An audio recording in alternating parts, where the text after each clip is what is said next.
exhibit that's in front of you in the binder? Yes, 23-6 is similar to the one that's in front of me.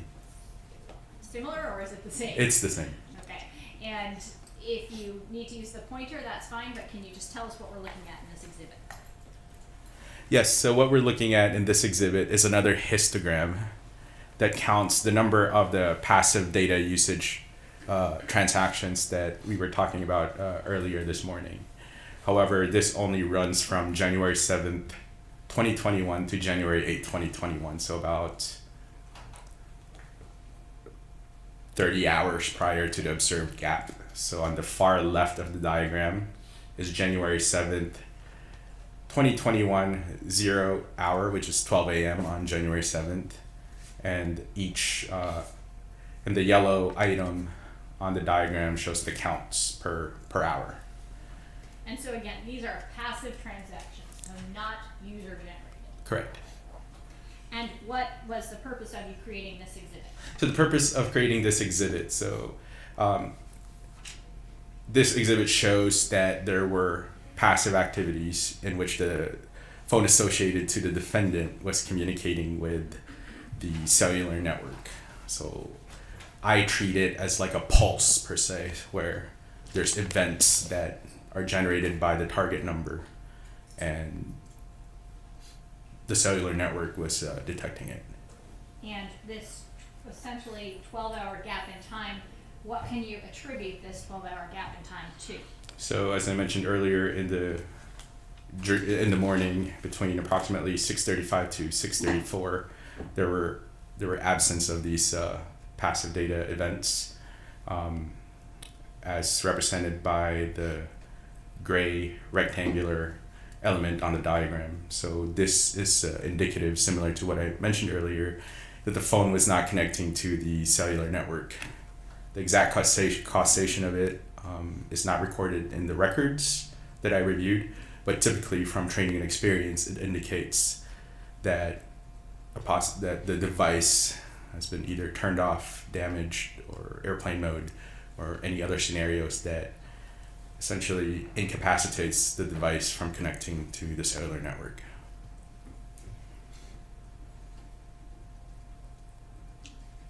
At what time does the phone come back on the network? Yes, so it reestablishes connection on or about 6:34 p.m. on January 8th, 2021. At some point, did you review the call detail records for a historical reference of, in order to determine if there were historical gaps in cellular activity or transactions similar to this 12-hour gap in time? Yes, so for this particular case, as I mentioned earlier this morning, Investigator Grindley was able to obtain additional cell phone records for the target, for the defendant's phone. And I was able to identify 7 other instances in which the device had gaps of over 1 hour. Okay. And any gaps of time that were close to 12 hours or in excess of 12 hours? Yes, there were, what's currently displayed on the screen, 23-7, there was one incident on January 1st, 2021, where a gap of 19 hours was observed. Okay, and I think we've had testimony that the defendant was in Glamis at that time. Would that have any effect on the cellular activity or these calculations? Yes, so Glamis, referring to Glamis, California, and I believe that's in Imperial County, where cellular coverage can be spotty. And so can you explain that a little bit more? Yes, so why would you see a gap of, why would you see a total calculated gap of 19 hours? So similarly, either the phone was turned off or it's outside coverage area.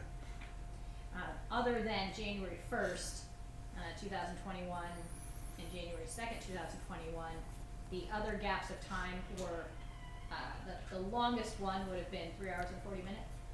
Yes, in September 27th and October 12th, both in 2020.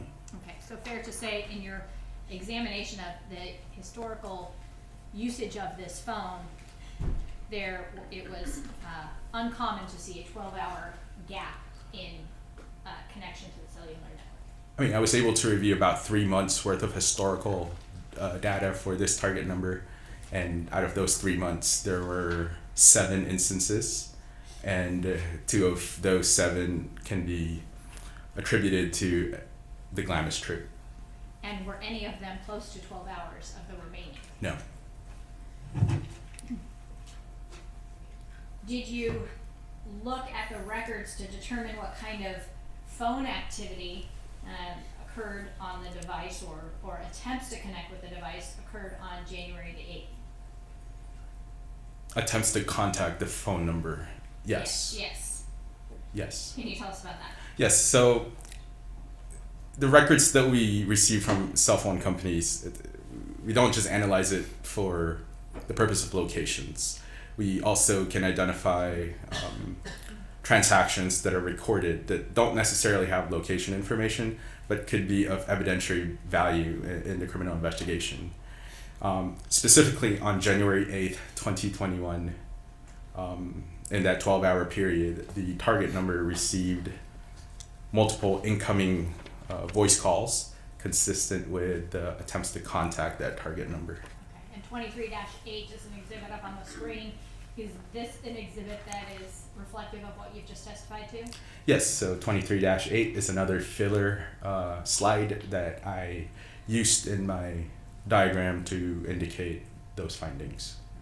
So that during this 12-hour gap of time, there were multiple incoming voice and SMS, and you indicate recorded during the hiatus, meaning the 12-hour gap? The 12-hour gap, yes ma'am.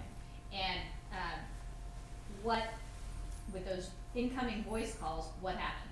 So those incoming voice calls, so what happened was different associate phone numbers or associates attempted to contact the target number. Similarly to what we observed in the victim's phone, those voice calls were then automatically forwarded to voicemail, and they did not have cell site information. And there were also SMS messages recorded during that 12-hour time. Yes, there were SMS messages. And some of them are consistent to visual voicemail notification texts. Explain what you mean. Yeah, so if a call gets forwarded to voicemail, typically you would get a notification that, hey, you have a voicemail, so check your voicemail. And was there any outgoing voice or SMS recorded during that time period? There were none. Did you create exhibits, and I'm specifically now referring to 23-9, 23-10, and 23-11 to reflect the incoming voice and SMS transactions that you were able to observe?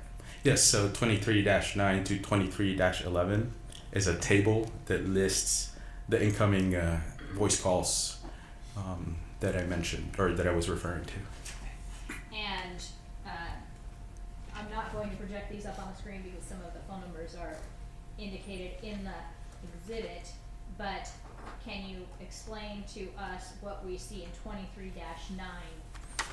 The left column, it looks like Larry M is in red, indicating this is the defendant's phone. Yes. And then there's a date and a time column, obviously the direction. And tell us a little bit about what we see. And this would be a time period in this slide from 8:14 a.m. until 11:36 a.m. Yes, so 23-9, if you recall the table that was attached to the diagrams at the bottom of the screen in the earlier presentation, it's the same concept, same elements. However, it just outlines the transaction dates, times, and the phone numbers that attempted to contact the target number. So at 8:14 a.m., there's an incoming call from a number associated with Terry Fonville, Yes, and that was forwarded to voicemail. that had indicator that it was forwarded to voicemail. Then there's a phone call at 8:27 a.m., an incoming call from Ricky Lincoln. Correct. Later in the morning at 11:01 and 11:26 a.m., 2 incoming calls from Judith Millete. Correct. Looking at 23-10, is this a continuation of your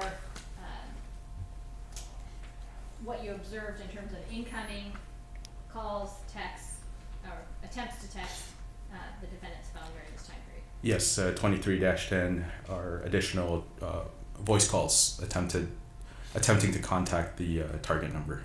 So 11:37 a.m. until 1:39 p.m. is what this chart reflects. 23-10, yes. So 11:37 a.m., for example, was an incoming call from Kathy Fredericks. Yes. Yes. At 11:39, 12:25, 12:42, those were all incoming calls from Kathy Fredericks. Correct. And then 11:39 a.m., incoming call from Benito Millete. 11:39 a.m. Yes, going back. And these were all forwarded to voicemail. They had indicators of being forwarded to voicemail. Yes. And then there's a couple of incoming, it looks like, phone calls and then a text from a number associated with JP Tawalanza around 12:43 to 12:53. Around the afternoon. Yes. I'm looking at 23-11. This exhibit indicates the time period from 2:20 p.m. until 5:58 p.m. Yes, 23-11 is a continuation of the transactions, again attempting to contact the target number within the gap. And we see several calls from a number associated with JP Tawalanza. Correct.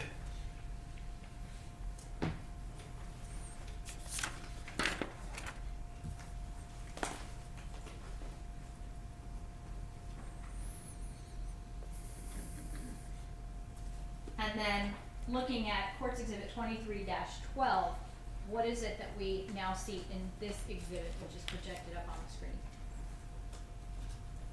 Yes, so 23-12, it's another summation of all cell site activities for the target number for the period of January 8th, 2021 from 6:35 p.m. when the phone reestablishes connection unto 12 a.m. the following day, January 9th, 2021. Okay, and what do the cell sites and your observations of these records indicate the location of that device, essentially from 6:35 p.m. until midnight?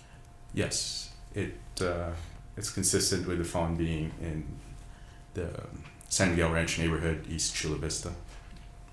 In your review of these records, did you also kind of compare and look at call patterns between the defendant and Maya's phones, the records between the two? So I have two phone numbers for those individuals. I was able to extract call activities between the two parties. And are those reflected in 23-13? Correct. Okay, can you tell us what those diagrams or charts represent? Yes, so 23-13 are two excerpts from a larger infographic that I generated. The first one, which is on the left, shows a count of transactions between the phone numbers associated to the victim and the phone number associated to the defendant. So essentially, this is displaying that between January 2020, which covers on the second search warrant that investigator Grindley acquired, all the way to April 2021, I was able to identify 1,970 voice calls and text messages between the two parties. So between the two parties does not distinguish who originated what, of which 1,418 of them were voice calls. And then the second chart that you created is what? The second chart that In this exhibit, I should say. in this exhibit, just a summation of the originator, 78% of the approximately 1,970 voice and text were originated by the phone associated to the defendant. And then did you look at or also kind of create a chart or diagram of sorts to indicate the call patterns after January 8th, 2021? Between the two targets, yes. Okay. looking at 23-14, which is up on the screen, is this a demonstrative that you created? It's an excerpt of a larger infographic that I generated. Essentially shows counts. So looking at the events after January 8th, or from January 8th, 2021, moving forward up to April 2021, there were 0 voice calls between the two phone numbers, but there were 44 text messages recorded between the two target numbers. When you say between the two, could you tell which device they were generated from? Yes, on the notation on the bottom, all 44 text messages during this period were originated by the phone associated to the defendant. And you had indicated again that the phone for Maya terminated January 8th, 2021 at 1:25 in the morning? As previously stated, yes. And there were no attempts from the defendant's phone to call Maya's phone? That's correct. Or a telephone voice call?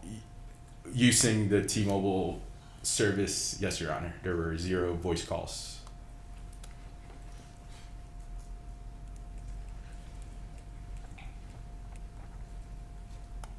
Did you also look at the phone records from November and December of 2020 for both, well, let's start with Millete, to determine whether or not there was any phone activity consistent with being in Anza-Borrego?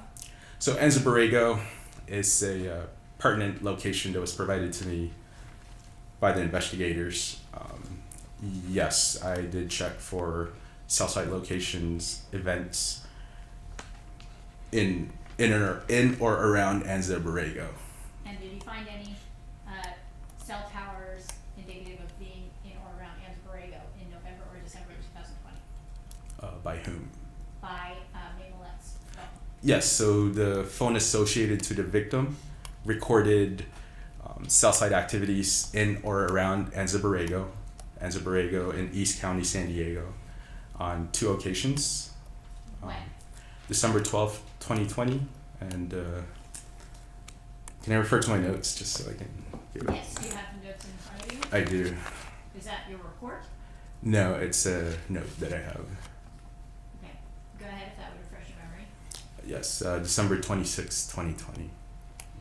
Did you look for the same, so any cell tower activity consistent with being in Anza-Borrego Springs for the defendant's phone?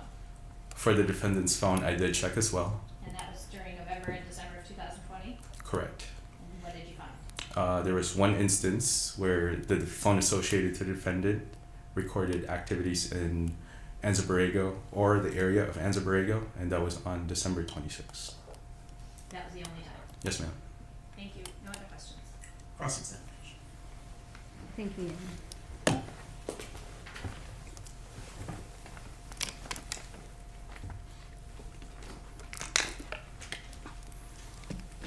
Good afternoon, Mr. Villaver.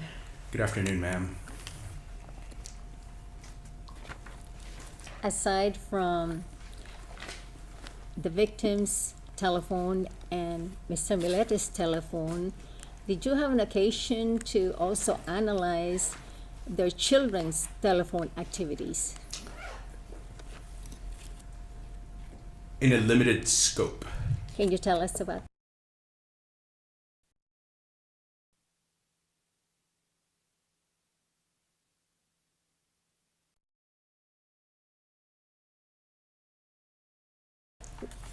First of all, evaluate, let's say, Lara Mae Millete's telephone. Okay, so I do recall a search that I did in later January.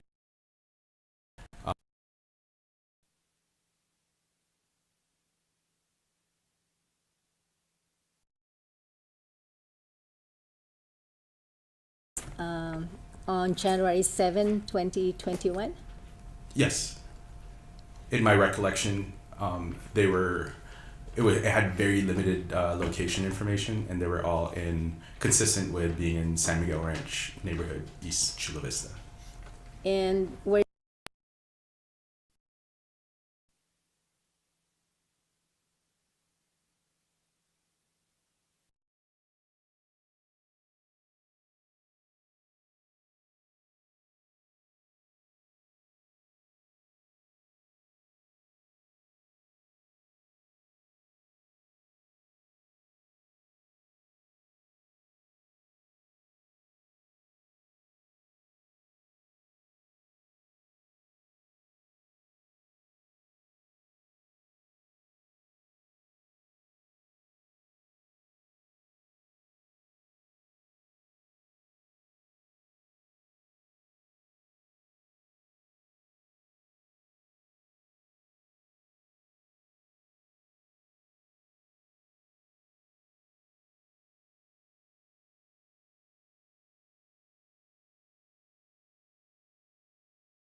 and similar, what we call voice over IP types of services, are applications that enable voice calls, are not recorded specifically in the call detail records.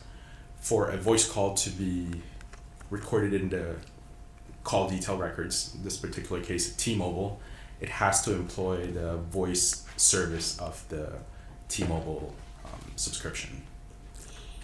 Was that include if in fact Miss Millete was talking in her phone via Facebook, would that be reflected in your studies?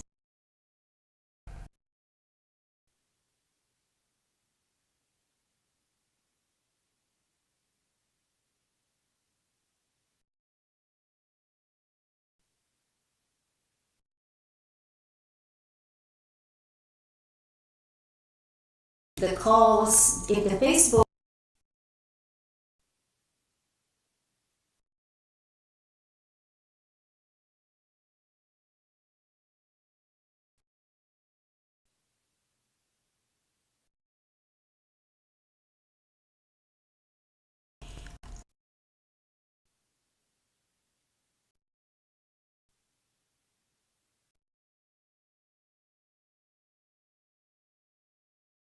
In 2021.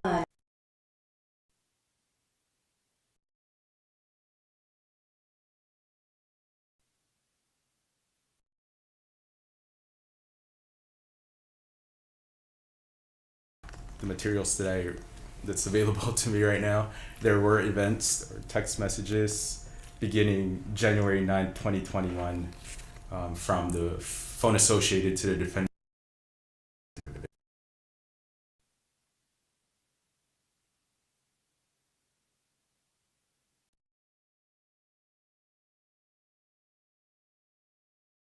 $56 a.m. in the morning, Which day? where Mr. Millete started his SMS messages to Miss Millete. Hey, which day are you talking about? Excuse me. Which day are you talking about? I'm sorry, January 9, 2023. I mean, 21. 21, right.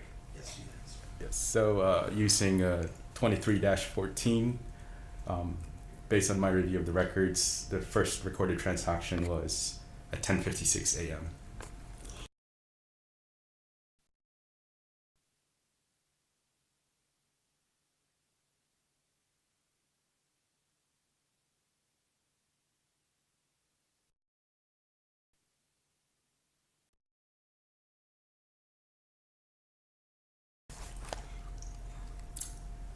If you have, it's D1, it's D01427. If you have it.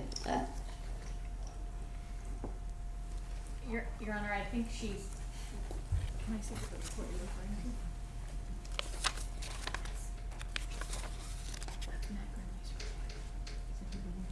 No, okay. Your Honor, I'm gonna object, she's.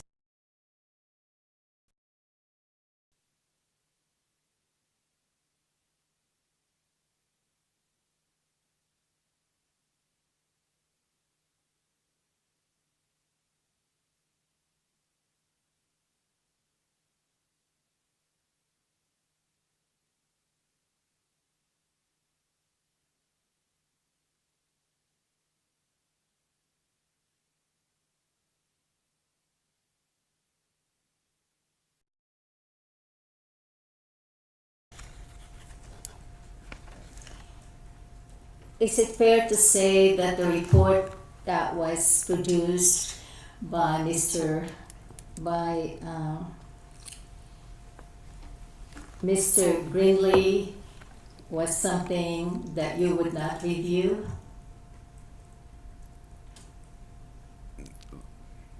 In terms of the text messages, Yes. I mean, Mr. Gimley and I are in the same team for this particular investigation, so we have exchanged thoughts and information throughout the course of our roles here. Mr. Grimley conducted technical reviews of my products. So he is aware of my report.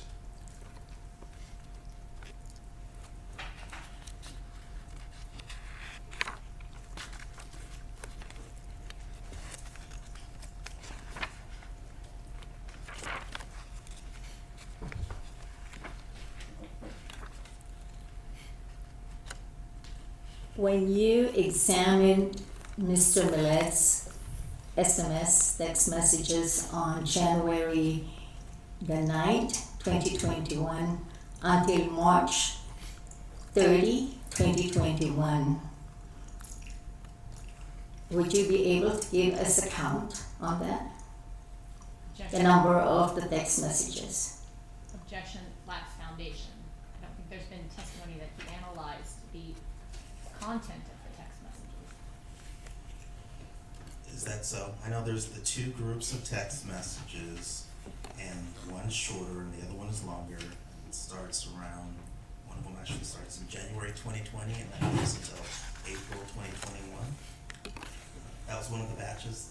Yes, Your Honor. So in terms of search warrant results, And did you look at the materials from the January 2020 through April 2020? for the purpose of call patterns analyses and locations analyses for select events. All right, so you think you'll be able to answer the question? If you could So overall. ask me again. Okay. Based on your examination of these records, were you able to determine how many SMS messages was generated by Mr. Millete to the victim? To the victim. Yes, from January 7, 2021 until April 30, 2021. Okay, so what's readily available to me are statistics or counts from January 8th. Unfortunately, I don't have the actual counts for this January 7th, but from January 8th, 2021, That would be fine. all the way to the end of April Let him answer. Go. April 30, 2021, which is the end of Investigator Grinley's search warrant, there were 44.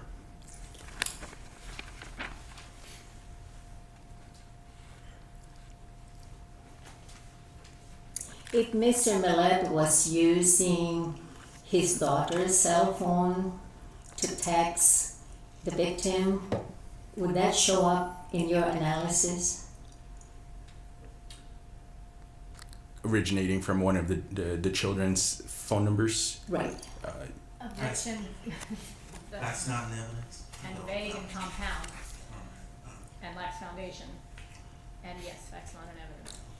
all right. You can rephrase and just Okay. ask if someone used the daughter's phone, would that show up? The daughter called.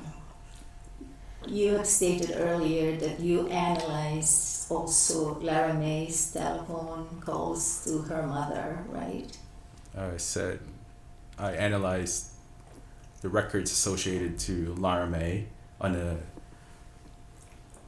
limited scope, like specifically an event that I talked about earlier on end of January. So if Mr. Millete was using Lara May's telephone to text Miss Millete from January the 8th to April 30, 2021, would you be able to determine that it was Mr. Millete versus Lara May using the telephone? So, two-part answer. Can I determine if I can identify transactions between the phone associated to Lara May and to the phone associated to the victim? Yes, based on phone numbers. The second part, could I determine the actual user of the device? Answer is no.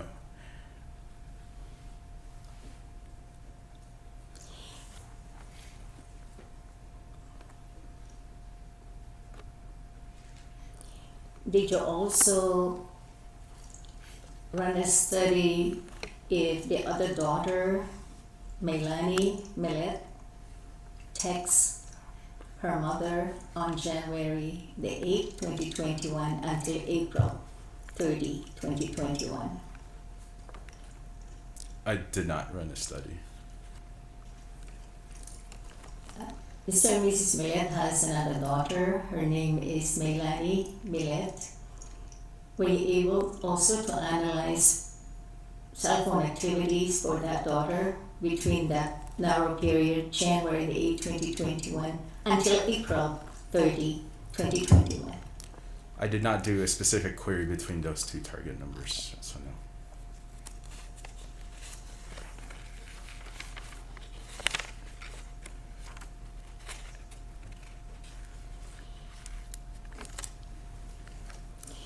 Is there a specific criteria that you must follow when you are trying to analyze the location of a particular cell phone? Historically, for historical location purposes? Right. Yes. Could you tell us what that criteria is? Yes, so the process, the methodology employed in this particular case reviews all the transactions for the target number. And we do evaluate the transactions in a kind of automated process. So one, the transaction has to have location information. And we also evaluate the attributes for those location information if they are usable. Do you follow the same criteria in all cases? Yes. Would that be standard in the community, in your type of profession? The processing and the methodology of the records, yes. Is there a determination in your field whether in fact the testing and the criteria are what percentage of accuracy would you say this type of testing would produce? Objection vague. Sustained, and you also acknowledge the people offered him as an expert witness in cell phone technology, and you did not object to that motion, so he's already been recognized as an expert by the court. Let me just ask one question regarding that, Your Honor. What is the error rate of your studies regarding the cell phones? I mean, there's no quantification. We don't quantify it. We analyze, we review the transactions item by item and create an aggregated depiction of the cell site activities. The precision of the location of the device historically that is used in my community, as you mentioned, is at the neighborhood level. We cannot identify the exact location of the device. Okay. In your demonstrative graphs that you presented to us this afternoon, are you able to determine the proximity of that particular cell phone, and in this case it would be Mr. Millete's residence, away from the nearest cell power, the closest you would be able to determine as far as distance? Yes, so the distance component that I mentioned earlier is part of the records that I reviewed. It's not something I interpolated. Okay. So I conducted the analyses either line by line or as an aggregated period. And then I can identify at a specific period the cell sites used by the target number and then the average distances in all those transactions. And it was determined to be consistent with the phone being in San Miguel Ranch, East Chula Vista, to include the Paseo Los Gatos address. Would you be able to give us a mile radius of how close or how far that cell phone would be in order to really precisely locate that cell phone within that area of San Miguel Ranch? I mean, specifically on January 7th and January 8th Eight. samples, most of the transactions originated from cell site 88777 and cell site 185832.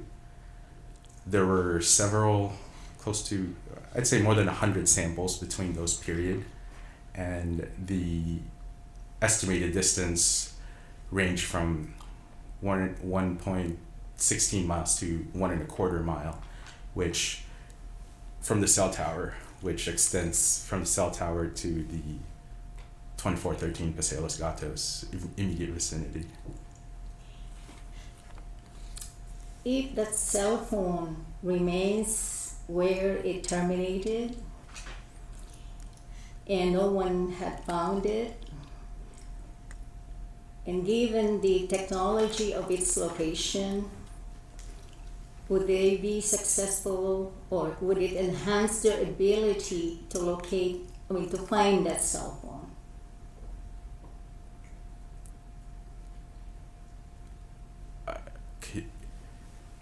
Can you repeat the question on the first part? Okay.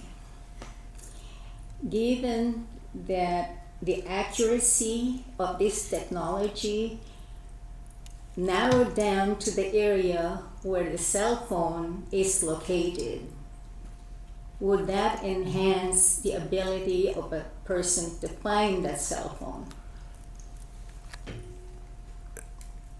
The victim's device was not located. The defendant's device was located. It wouldn't affect my findings, the precision of my findings. That the both devices were in the area of San Miguel Ranch around January 7th and January 8th, specifically around the times when both terminated at some point. So that particular cell phone on that day, even though it's, say, dead, if the subscription is still on, would you still be able to track it? I think your question's vague. You have to rephrase. On that particular day, if Miss Millete's cell phone, say, is dead because it ran out of battery, would you still be able to do the same analysis and locate that cell phone? If the victim's phone ran out of battery, I would not be able to, given my knowledge of the technology around that time. January 2021 to be specific. In this area of cell phone activities, has there been any development wherein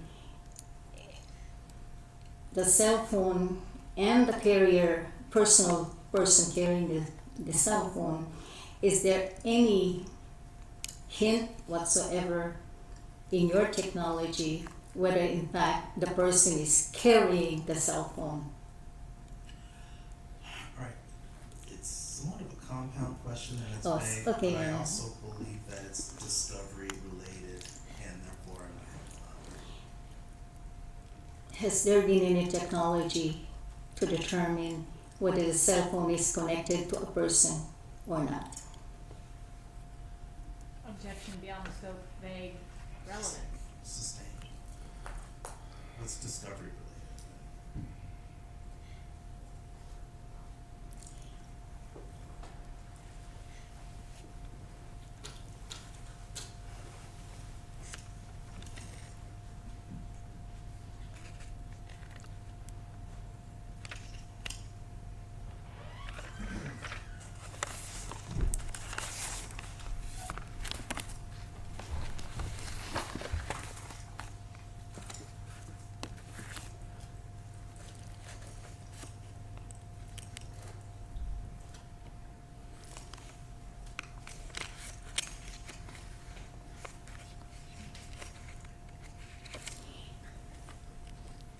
on or about December 25th, 2020, the target phone and number was activated in Anza-Borrego. I'm sorry, strike that. On or about December 23rd, 2020, approximately between 2 p.m. and 6 p.m., the victim's phone number activated cell sites in Orange County.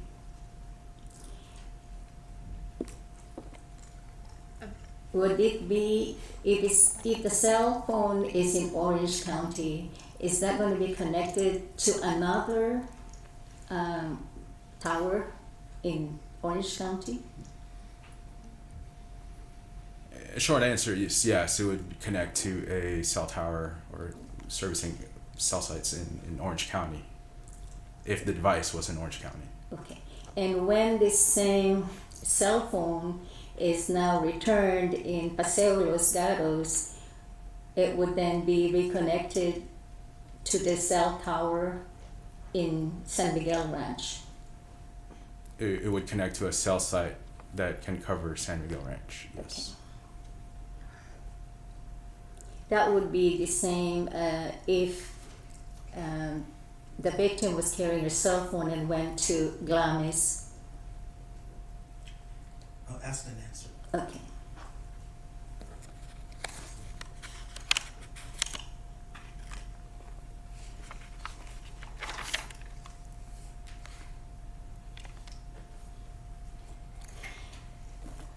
I believe that you stated earlier that you conducted a more comprehensive search of the cell site activities by the victim's phone between January 7 to January 8, 2021. Did you discover much more definitive results after you commenced your comprehensive study? I mean, I think you're referring to a follow-up that I did for this particular case. The answer is yes. Was there anything that you discovered that's more helpful during the second comprehensive search of the cell site, or was it the same result? Objection vague. Overruled, do you understand? Yes, so as a follow-up on my initial study as a follow-up from the evaluation of the victim's phone, I conducted a study in which I acquired larger data set, and ultimately it just supports the theory based on the victim's cell phone activity on January 7th and January 8th, and the defendant's cell phone activity on January 7th and January 8th, both 2021, are consistent with their devices were in the San Miguel Ranch neighborhood. So it just confirmed the initial findings.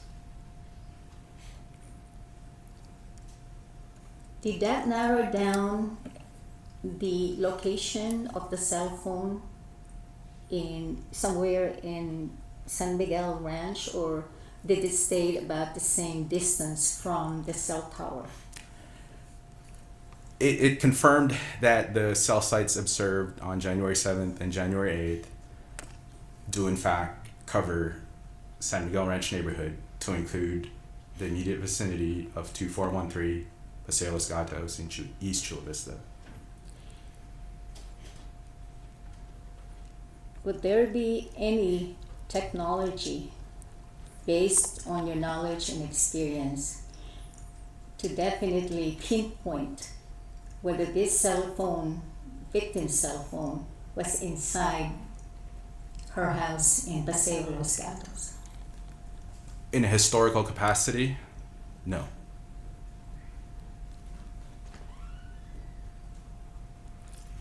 Excuse me? In a historical capacity, Yes. no. in any other capacity? Yes. Can you tell us about that? So law enforcement can employ active location of the device through what we call pinging, and this provides an active measurement or an active signal sent to a device where we can definitively identify a much more precise location of a target, to include a shorter kind of meter range per se, and not just a neighborhood level. But it has to be actively done, I see. And by actively done, what do you mean? meaning the cell phone company will send a signal to the device and actively ping that phone. So it has to be present and not historical. When you say historic, are you referring to habit or usage? No, historical meaning transactions that were recorded previously. How much transactions would you have to look at before you could determine that? I mean, I said I can't do it using historical records. It has to be actively done right now. Oh, I see. Hang on, that's all I have.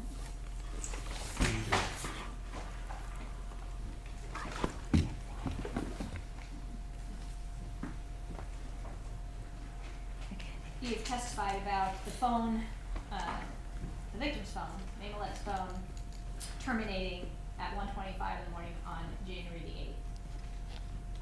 And that one of the possibilities was that the battery died. Is that fair to say? Yes, the hardware itself was incapacitated. So So, if that phone was then charged in the morning, you would see cell phone activity. You would have some generated transaction in the records that you reviewed. if it restores power and it restores connection, yes, I would have transactions generated And you never saw that in your records. up to the end of my search in April 30, 2021. And then just wanna clarify, there was a question about, the pinging of a cell phone. Right. And I think when you said in historical capacity, meaning going back in time, you can't ping a phone, retroactively. In other words, you can only ping the phone in a real-time basis. Yes, so Fair to say. real time would be a better explanation to it. It has to be actively done real time. And doesn't the phone also have to be on Has to be and connected to the network? correct. So if it were destroyed, turned off, or in airplane mode, there would be no way to ping the phone and locate the actual cell phone. If the device Using this process of pinging. if the device was not connected to a cellular network, pinging will not even be an option either. Thank you, no other questions. Recross? Can you tell us what, in your technology or profession, can you tell us what it means, ping? Asked and answered. Okay, that's all I have now. Like, would this be excused? Yes. Yes, Thank John. you very much, that concludes your testimony. Next witness. Thank you, Your Honor. The people call District Attorney Investigator James Rhodes. This your last witness? Yes. Do you solemnly state, under penalty of perjury, that the testimony you provide in this matter will be the truth, the whole truth, and nothing but the truth? I do. Thank you.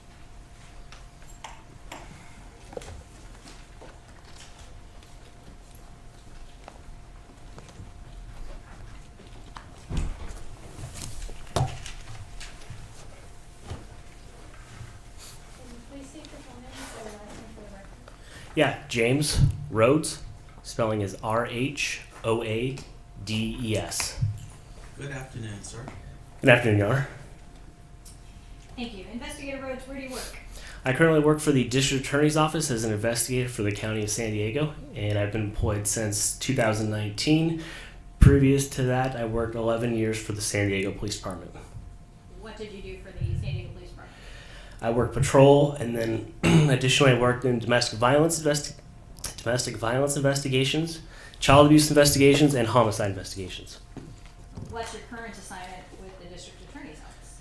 I'm currently assigned to the Family Protection Unit, and previously I was assigned to the South Bay Unit. And just, you can kind of briefly describe what you do as a District Attorney investigator.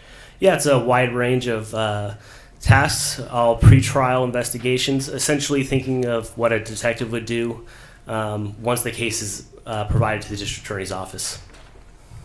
Now, did you begin assisting with the investigation, assisting Chula Vista Police Department essentially in an investigation involving May Millete in 2021? Yes, at the beginning of April 2021. And are you now the primary investigator assigned to this case? That'd be correct. During the course of April 2021 to present time, what can you describe, for example, your role in the case, some of the things that you've been involved in terms of the investigation? I reviewed thousands of pages of documents. I've also written between 25 and 30 search warrants related just to this case. Have you analyzed forensic downloads, for example, of computers, cell phones, and other digital evidence? Correct, all the above. Identified and interviewed witnesses? Correct. Did you speak with someone by the name of Jane Fedelvero? Yes, on January 10th, 2022. And who is Jane Fedelvero? That would be May's sister. And Did you give us the spelling on it earlier? yes, but it is Fetalvero.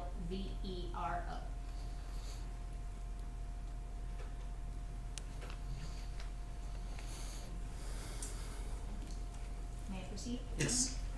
And in speaking with Ms. Fetalvero, did she indicate whether or not she had been in touch with her sister, in communication with her sister the week of January 4th? Yes, the last communication was on January 7th. It was a Facebook Messenger, which had been received at approximately 8:15 p.m. And did Ms. Fetalvero provide a copy of this screenshot of this last communication to law enforcement? Yes. Do you have the exhibit binder in front of you, and if you could turn to exhibit 33?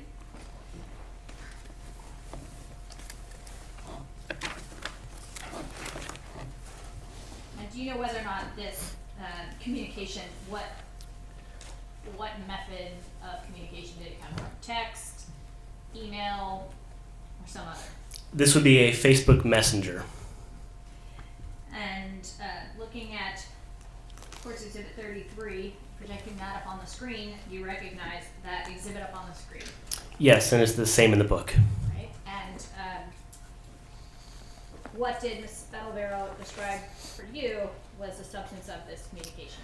The image that's highlighted in the red box is the last communication from May Millete on January 7th at 8:15 p.m. And it's a picture of a trailer they had previously been discussing going in together on purchasing one. And this trailer, what's the purpose of this trailer? For their camping trips in an outdoor trailer. And did you, in the course of your investigation in this case, speak with Detective Sarah MacGyver from the Chula Vista Police Department regarding search warrants that she had obtained for a Facebook account associated with May Millete, Yes, I did. and additionally for a Instagram account associated with May Millete? That'd be correct. And would that be what, you've been sitting here in court, would that be what we would consider the Instagram one account, Yes, the primary Instagram account? correct, the primary account. And in reviewing those records, did you determine what was the last communication from May Millete on either Instagram or Facebook? Yes, the last communication is what's pictured, and that would be on January 7th at 8:15 p.m. is the last outbound communication. And again, having sat here in court, there's been several kind of documents, Facebook records that we've seen here in open court there was some Facebook records shown to May's sister, Mari Chris, that was exhibit number 3. Some Facebook exchanges with the siblings about Big Bear, exhibit 5. Some posts testified to by Christine Timmers, exhibit number 7, and then some with Lane Hinckley, which was exhibit 12. Did all of those exhibits come from the Facebook records that were obtained via search warrant? Yes, the Facebook images which have been shown throughout everyone's testimony have come from the Facebook search warrant done by Detective McIver. Now, did you also review and or analyze the HP laptop associated to May Millete and identified as her work laptop? Yes, I did. Yeah, before we move on from 33, that's, where's it from again? Court's 33? That would be Facebook Messenger. Okay. And that was identified by Jane Fedalvero as being the last message that she did receive on Facebook Messenger. Correct. And the name listed underneath is the nickname for May. I'm sorry. So when the response the following day, or it looks like, is Tammy, where are you? Why can't everyone find you? Can you tell me where you are, please? Yes, that's what I was referring to. That's the nickname for May. And that date, again, the red line is I believe that's January 9th. time. I'm You sorry. need the time. Oh, I believe it's 7:15 p.m.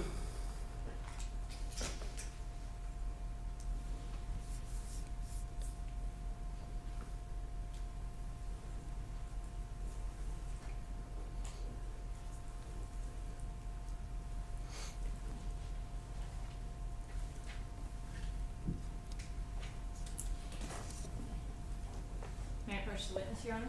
Yes.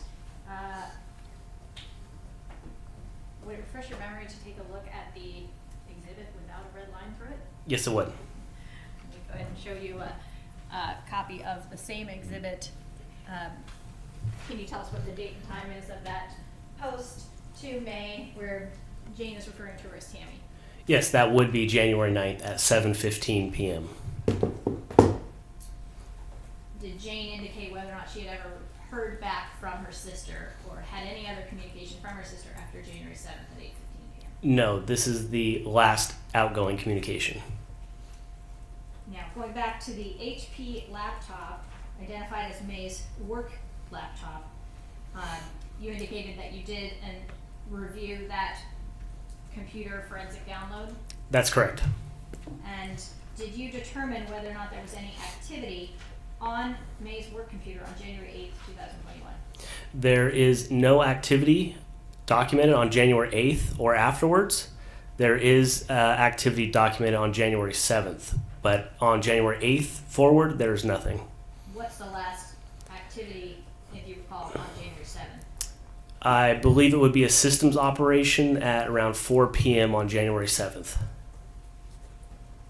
And did you also have an opportunity to look at records of May's computer activity provided to the investigation by NCIS? Yes. And did you review those to determine if there was any evidence that May Millete worked on or after January 8th, 2021? There is no evidence of May Millete working January 8th or afterwards from the NCIS records. During your work on this case, did you also speak with someone by the name of Heather Tootle? Yes, I did. And who is Heather Tootle? She would be a neighbor to the southeast of 2413 Paseo Los Gatos.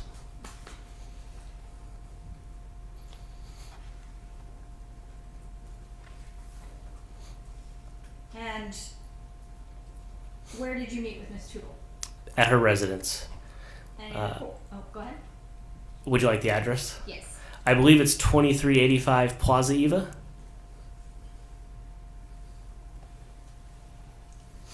And in speaking to Ms. Ms. Tootle, did she discuss with you about some, a surveillance recording that she provided to the Chula Vista Police Department? Yes, we discussed the video surveillance recordings that she had previously provided to Chula Vista. And if you could perhaps turn in the binder to Courts Exhibit 28, specifically 28-1, and tell us if you recognize this Google Map image on the screen. Yes, I do. It's an overview of the neighborhood and is the same as in the booklet that's portrayed on the screen. And tell us what we're looking at in this exhibit. So 2413 Paseo Los Gatos is in, you can see in white. It's a little smaller, so it might be difficult, but there's a giant red arrow above it pointing to the residence. And then the red box with 2385 Plaza Eva is the Tootle residence. And did you talk or review with Ms. Tootle, discuss with her a video that she provided to the police department that recorded the sound of children playing? Yes, I did. And what did Ms. Tootle tell you? She stated that she recognized the children as the Millete children from previous occasions, and also that there are no other small children around that size in the neighborhood. And it really struck her the time of day that they were out playing, with it being so late and that being unusual. Do you recall what time it was that she heard the sound of the children playing? I believe it was after 10 p.m. And what was so significant to her about that timing, or? There were a couple things. One is just the time. It was a school night, so they were should have been attending school the following day, whether in person or by computer. But it was a school night, and then also because it was cold outside. How did she know it was a school night? A weekday. Okay. It was a weekday. She didn't know for sure. For instance, did she have children who were in the school district at that time? I believe she does have children, and that is actually how she knew the Millietes from some interactions related to children. And again, that video was, the sound of the children playing was January 7th, Thursday, January 7th at 2021. Correct. And was there any other information that she provided about any sounds that she had heard from that residence? So we talked about the video surveillance system that she had, and at the time they were actually transitioning to some newer ones. So they had 2 cameras at the time that did capture audio. The rest of them did not, but they were in the process of installing some newer ones that did. And so we went over the location of the cameras that did capture the audio.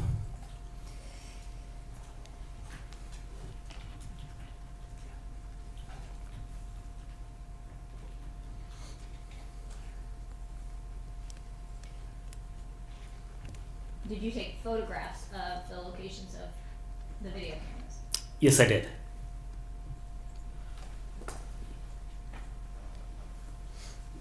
Showing you 28-2, do you recognize what's in that photograph? Yes, that would be their backyard. And do you see any cameras that are depicted in this particular photograph? Yes, there's one camera that is right in the middle of where the beige part of the house meets the pergola or the awning right there, right in the middle of the screen there. That one becomes relevant later. And then there's 2 other cameras which are going to be in the bar area on the top right of the past the pool. One's facing to the northwest and one is facing to the southeast, which you're not able to see clearly in this picture.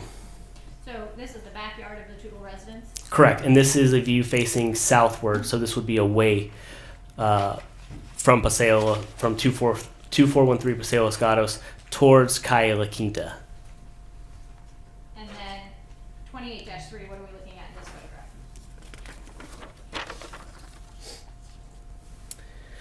So this is also the same image as in the book. This would be if we had walked to that south portion and now we're looking west. There is a camera on the top left portion there. That one is facing towards Calle La Quinta. and the balcony that you can see on the right side is 2413 Paseo Los Gatos. And is there a laser pointer still up there? I see a balcony. Okay.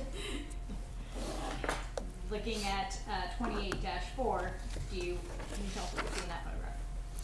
Yes, and it's the same image that's in the book. That would be the camera that's facing northwards or northwestwards towards the backyard of 2413 Paseo Los Gatos.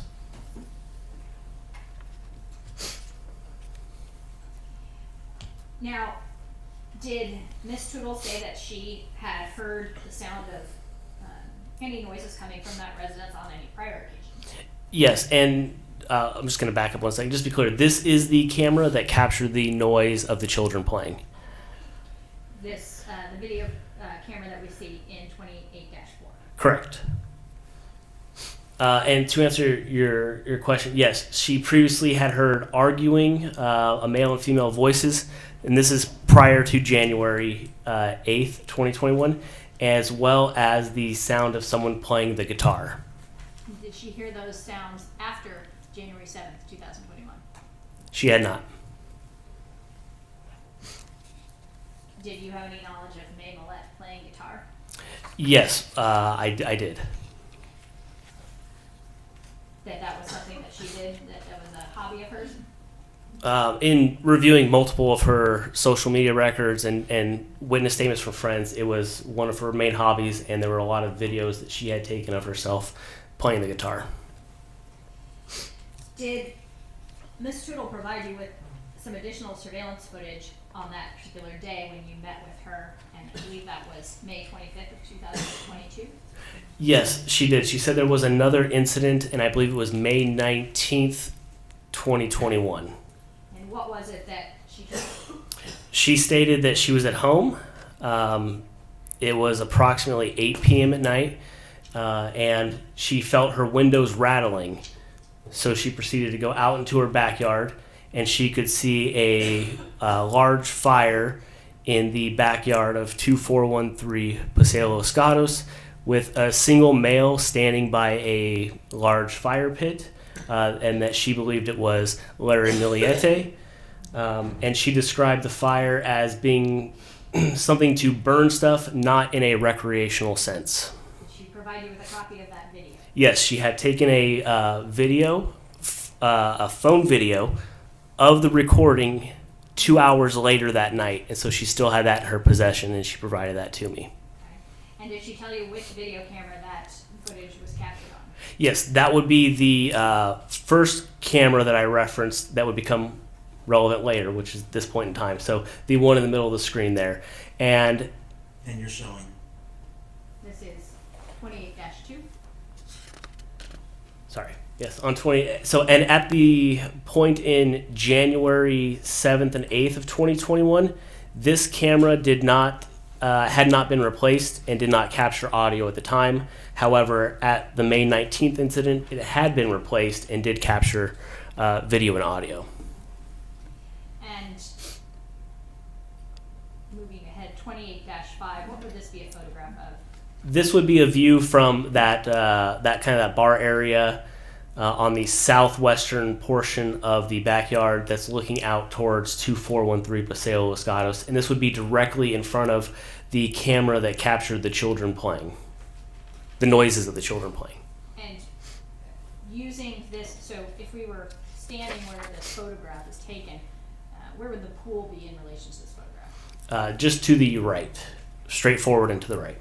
And can you, do you review a copy of this video prior to testifying today? Yes, I did. Can you just orientate us using this photograph to where we would be looking to see what the video captures before we play it? So the camera that captures the video is from a different perspective than this one. So it would be, you'd be looking out straight across from the pool to the right. And I think it'll be pretty clear where you're supposed to be looking based off of the brightness that you'll see approximately 2-3 seconds into the video. Your Honor, may I approach the witness with Court Exhibit 44? yes. Mr. Investigator Rhodes, do you recognize this disc? Yes, I do. And what do you recognize it to be? This would be a disc that I reviewed of the video surveillance. And again, this video, when did Ms. Tootle say this incident actually occurred? That would be May 19th, 2021. And do you know whether or not of any activity, any police activity, in other words, that there have been any warrants or any activity at the Millete house in close in time to May 19th? Yes, this would be a couple days or a day right after a gun violence restraining order was served at the residence. So, Your Honor, at this time, with court's permission, I would ask to play Court's Exhibit 44. There's no audio to the video. Any objection? No, Your Honor. Well, you may proceed.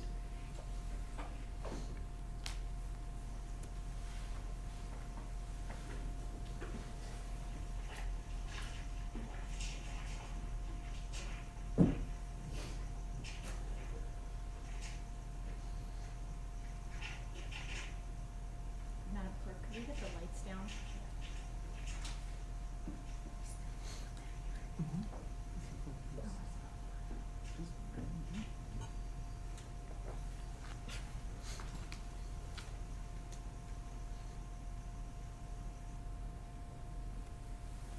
So the point of focus is going to be the middle top portion of the where the retaining wall kind of goes from one level and kind of comes up to a different height.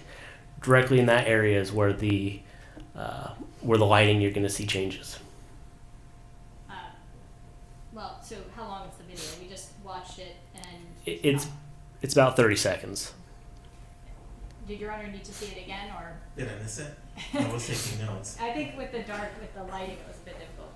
With the court's permission, may I play the 33 seconds again? Sure.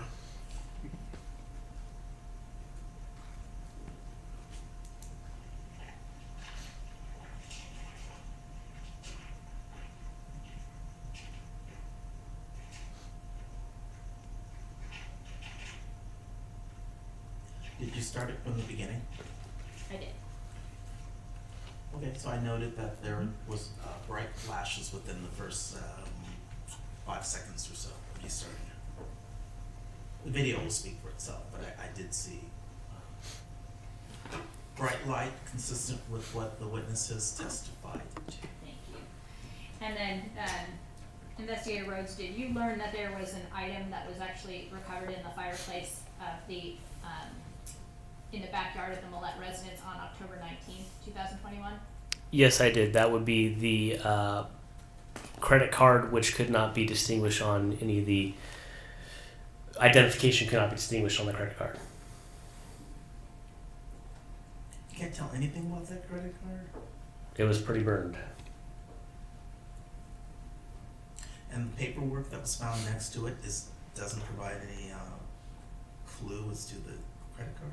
I'm not personally aware of there being an association between the two items. And just to be clear, that is what's been identified as 21-11.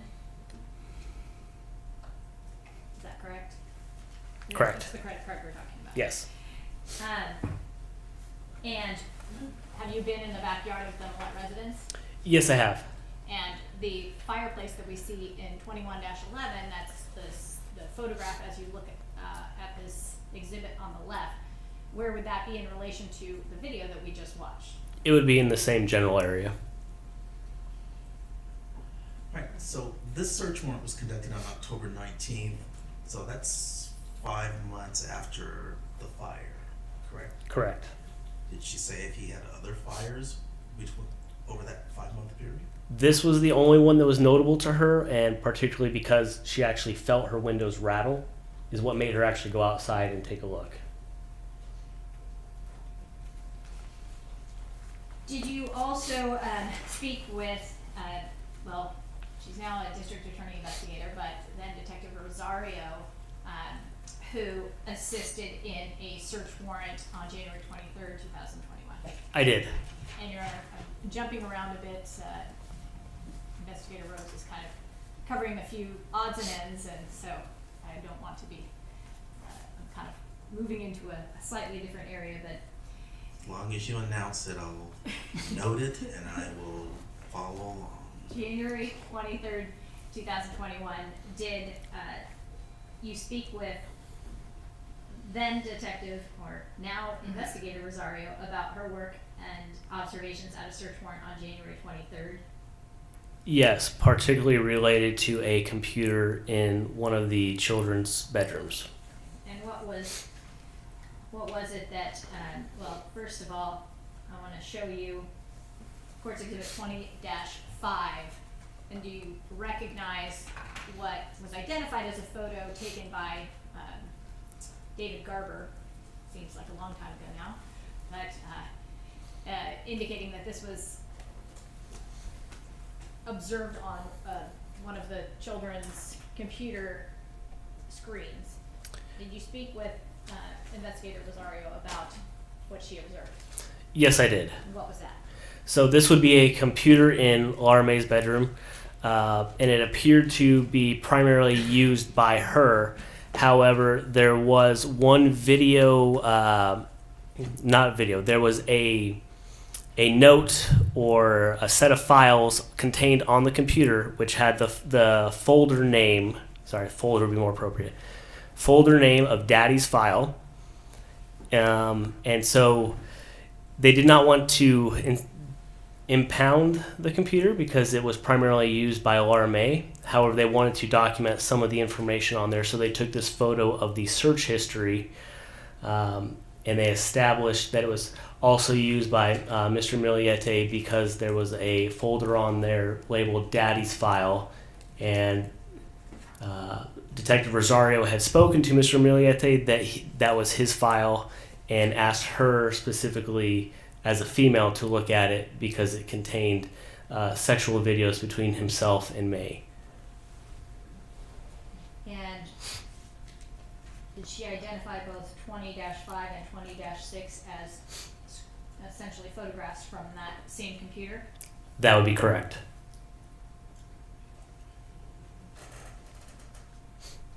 Counsel, what's the relevance of this? It identifies that the defendant was the user or partially used the computer and helps identify that he would be the person who conducted these searches.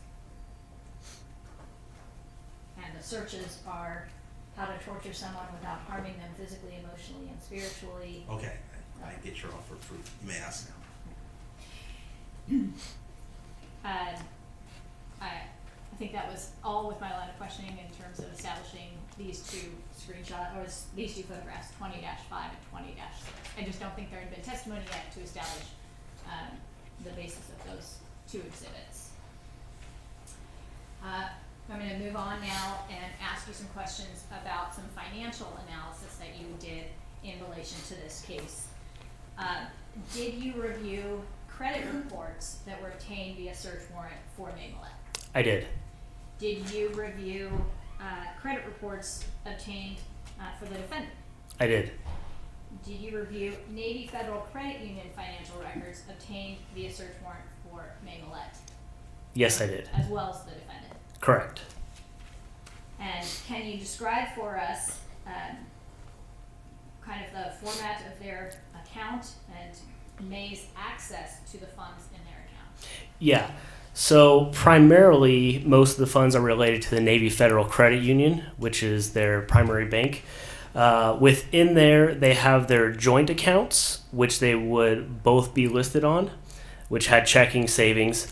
Then in addition to that, they each had independent checking and savings accounts associated with just themselves. So Mr. Millete would have his own independent checking and savings account, and May would have her own checking and savings account.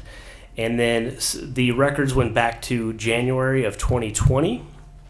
And in looking at those, there were a couple significant events, particularly March 26th, beginning of April 2020, where all of the money that had previously been in May's independent accounts was transferred out into the joint account. And one other note, she did have a Barclays credit card, and she had previously, up to that point, been using her independent checking account to pay for the credit card. And then, so after March 26, 2020, all her funds are now in the joint account. And the trend throughout the rest of the year is that there was no money in her accounts. However, significant money was often transferred from the joint accounts into just Mr. Milliete's independent accounts. And in March, April of 2020, what was the status of May's independent account associated with the Navy Federal Credit Union? It essentially only had enough money just to keep it open, which would be about $1. Did you determine if, and was that consistent then throughout 2020?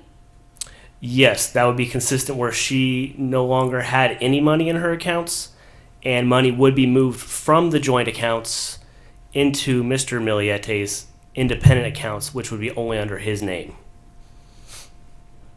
Did you, these records, did they go, what time frame did they cover? I believe there were 2 different search warrants done.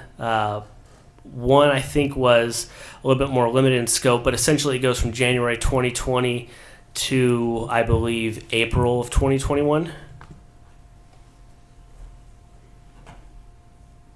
And was that the trend then, was there any change, I guess, to what you've just described through January 7th, 2021? As far as there being no money in May's independent account, no, there was never any money put back in there.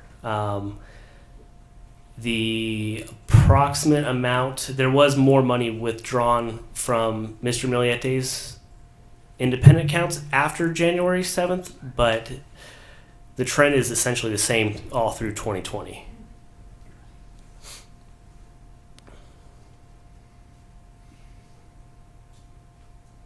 So you had indicated that the funds went into a joint account for May and Larry Millete, is that correct? Correct. So when you look at their direct deposits from work, they would go into the joint accounts. And so May Millete would have access to the joint account, correct? Correct. For both of them, they had credit cards, Navy Federal credit cards, which would be associated with the joint checking account. Was there, in the records, could you determine the Navy Federal Credit Union credit card accounts, any activity after January 7th, 2021? There was no activity on May Milliete's cards on or after January 8th, 2021. Did you determine if May Millete had any other credit cards independent from the defendant? Yes. We can take a break at this point. We'll take our 15-minute recess. We'll resume at 3:20. Give us an hour and 10 minutes for the rest of the day. If we resume at 3:20.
left off, I think you were telling us about a Barclays credit card that Millete had, independent from Larry. Yes. And did you review those records obtained from Barclays pursuant to a search warrant? Yes, I did. And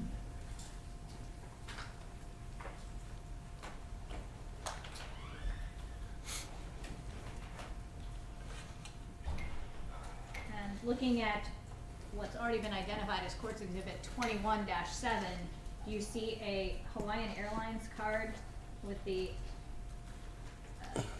identifying number of 8302? Yes, that would be the same card that I was previously talking about for Barclays. Were there any purchases on that Barclays account, that credit card, after January 7th, 2021? So the last purchase on the card is December 28th, 2020.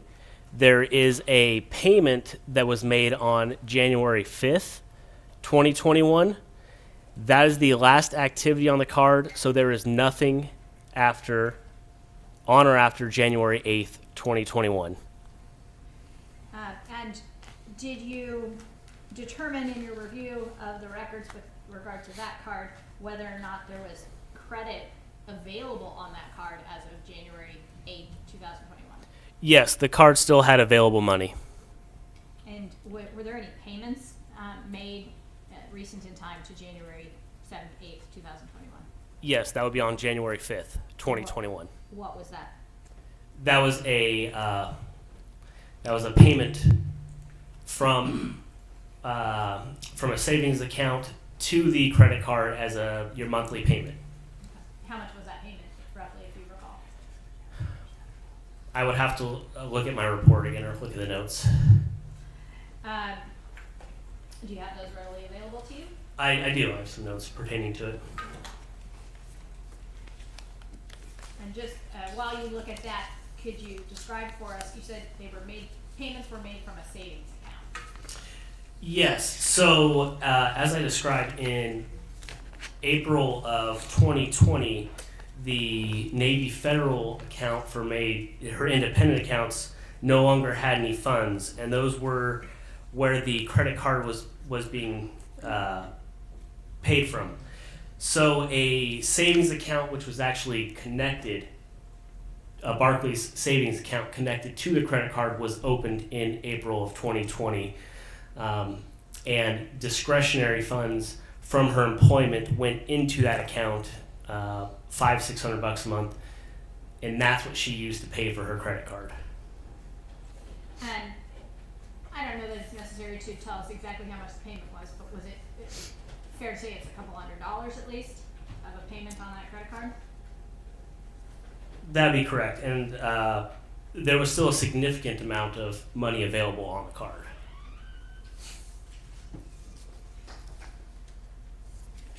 Did you also, in the course of your investigation, review infotainment system download obtained via search warrant for?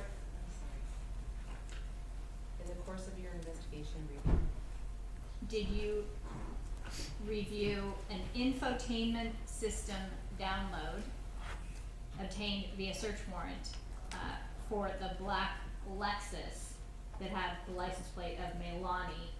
And specifically, I'll direct you to what's been already identified as Courts Exhibit 2-2, which has a photograph of a black Lexus. Yes, I did. Can you explain briefly what the infotainment system is?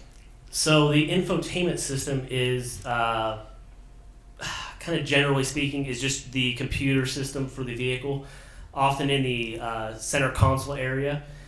Depending on the year, the make and model, the infotainment systems have different capabilities for what they record. Often GPS, you can connect Bluetooth. It's basically your electronic hub in your vehicle. And for this particular model of Lexus, were you, what was the, let's see, in terms of the information that you were able to obtain from this download relative to the make, model, year of this Lexus, what were you able to determine or find? Yeah, so this particular model unfortunately didn't have waypoints saying exactly locations. However, it did have an address entry entered on January 8th, 2021 at approximately 3:29 p.m. And it was the address, it tells you the address that was entered, which was 2413 Paseo Los Gatos. However, it does not tell us where the vehicle was when that data was entered into the system. And did you take some steps to verify the accuracy of that date and time? On the infotainment system, yes, I did. Did you also learn that the Lexus was serviced on December 17th, 2020, and mileage was obtained on that date? Yes, I did. And what was the mileage, if you recall? I have the particular mileage noted from my report, which I could refer to. Okay, that would help you refresh your memory. Yeah, so the particular mileage on December 17th, 2020, as noted by the dealership, was 69,257 miles. Now, we heard testimony that the Lexus was impounded on January 23rd, 2021. During the investigation, did you obtain the mileage on the Lexus when it was impounded? Yes, I did. And what was the mileage at that time? That would be 70,636. Did you then determine how many miles then would have been attributed to the Lexus between December 17th, 2020 and January 23rd, 2021? Yes, that would be 1,379 miles. Did you conduct an analysis of that difference in mileage, or that amount of mileage during that time period? Yes, so my starting point was using the call detail records, which were pretty consistent for that time period of December 17th up to January 8th. And then after January 8th, there was also call detail records. In addition, I was able to use the financial records, particularly from Navy Federal Credit Union, to pinpoint locations where both May and Larry Millete had gone to during those times. So I completed a detailed analysis for every single day between December 17th, 2020 and January 23rd, 2021, documenting all the movement by both parties. And based on that information, I could document the mileage accumulated by each of them during that time period. And did you use that information to determine if the mileage that was accumulated on the Lexus during that time period could be accounted for? The only time where there was not accounted for mileage would be on January 8th for that approximate 12-hour period. All right, you are moving pretty quickly, and I need to understand the mechanics behind how you did some of these things. Maybe you're going to ask about that, but So maybe I can just explain a little more. So with the call detail records, as was previously testified by both Investigator Grindley and Analyst Vilver, they document cell tower points. And so there were consistent records between those time periods. When you say those time periods, what do you mean? Between December 17th, 2020 and January 23rd, 2021, with the exception of January 8th. so you're tracking their distance based on the cell tower historical information. Correct. That would be my starting point. The in today's day and age, people don't really use cash anymore, so we use your bank credit card. So there were often purchases made. It tells you where that purchase was made on your account, what day. I'm able to verify the cell tower records with the location of purchase. Also, I used work schedules, and then to verify all this stuff, I used social media, witness statements, and those were all just to verify the information that I had obtained using the call detail records and financial records. So you were cross-referencing these various other factual tidbits. Correct. And so cross-referencing the documents, for example, the call detail records, the along with the financial records to verify where if, for example, a cell tower was activated on a particular day at a particular time, you could see on a financial record a charge or financial transaction for a particular date and time that would correspond with that cell tower? Correct. And in looking at the records, there were not cell tower records where they would just be going out in different locations and couldn't be accounted for. So there was consistent cross-referencing for all the records, all the call detail records, so the cell phone records with the financial records. And then I just used witness statements, social media, and other things just to further verify the location, time, and all that information, which I had previously established in the financial and call detail records. Hopefully that makes sense. It does. And by doing that, you said there was only one day that you could not determine any movement or any, the amount of, well, I guess you could not determine activity, there was no cell tower activity to determine distance, and that day was January 8th, 2021? That'd be correct. So what were you able to determine, if at anything, from your examination or analysis of the difference in mileage? So based off of the analysis I did, if you, and this is also taking into account that the Milletes had 4 vehicles, if I look at the maximum amount of mileage covered during that time period and attribute it to the Lexus, the mileage that would still be missing would be about 444 miles. And then I kind of went on the other spectrum with a more loose, maybe they used some other vehicles and it did some different scenario analysis, the range being 444 miles to around 692 miles. And that would be an approximate estimate of the mileage that could not be accounted for on January 8th, 2021.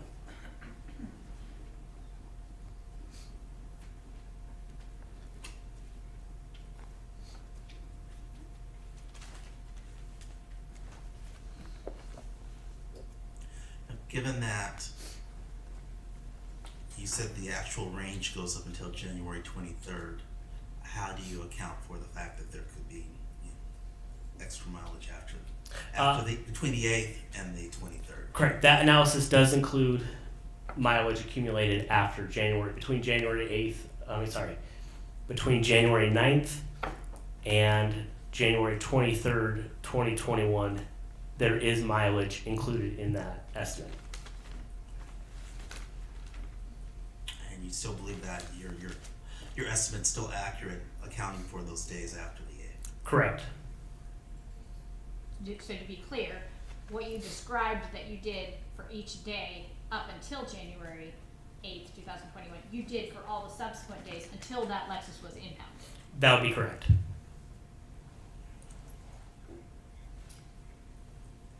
During your investigation, did you also review communications discovered on the defendant's cell phone download that was conducted on January 13th, 2021?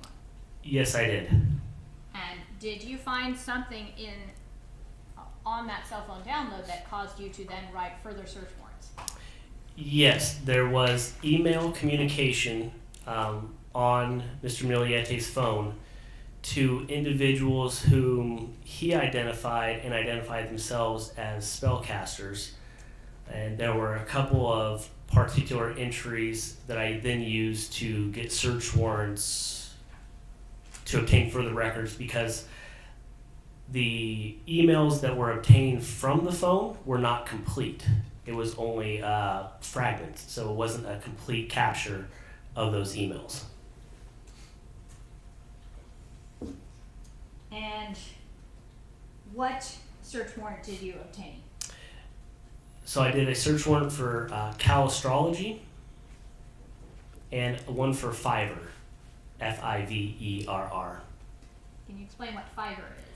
So Fiverr is basically an online market where you could hire individuals to do all sorts of different tasks. If you're looking for somebody to do some illustrating or different things for your business, you can go to this website and find an independent person to fulfill those needs. And so what are some examples of services you can get on Fiverr? Well, in this particular case, it was only one service that was attained, which would be for purchasing and communicating with, purchasing spells and communicating with spellcasters.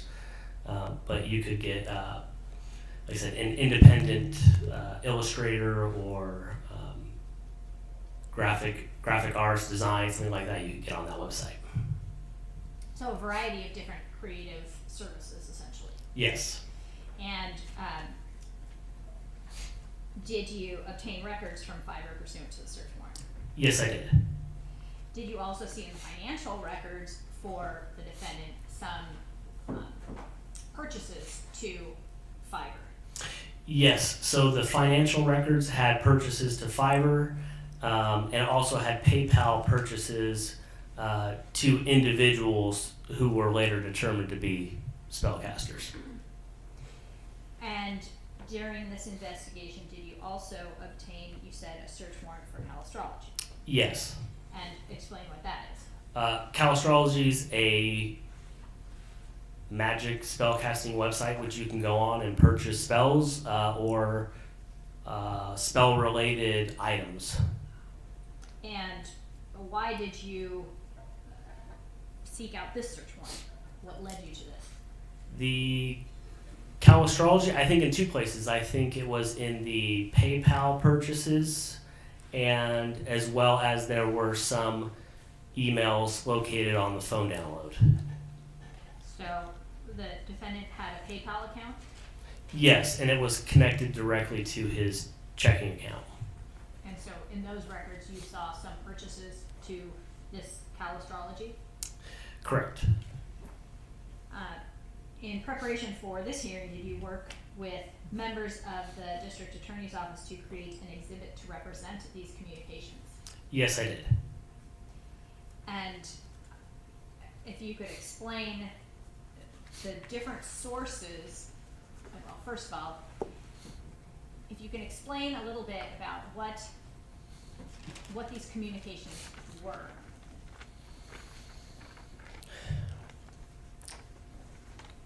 So what the communications were?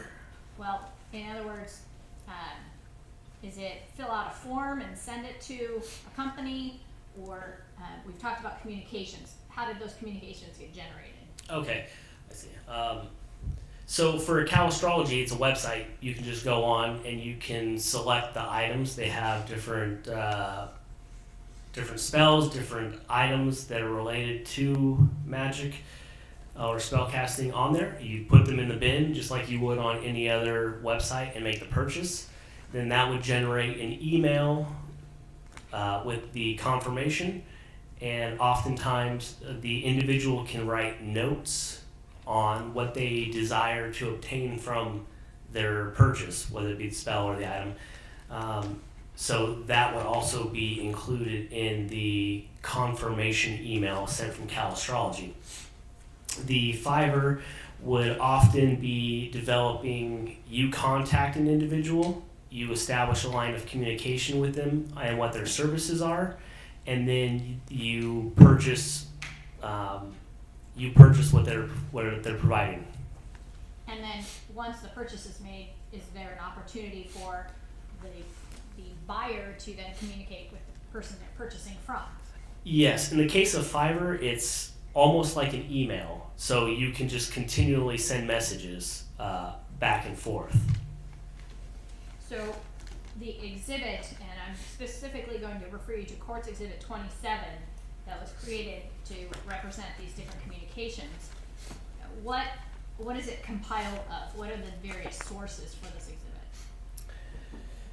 So the reason for kind of compiling it like this is because there were some fragments obtained from the phone download. Those were not complete.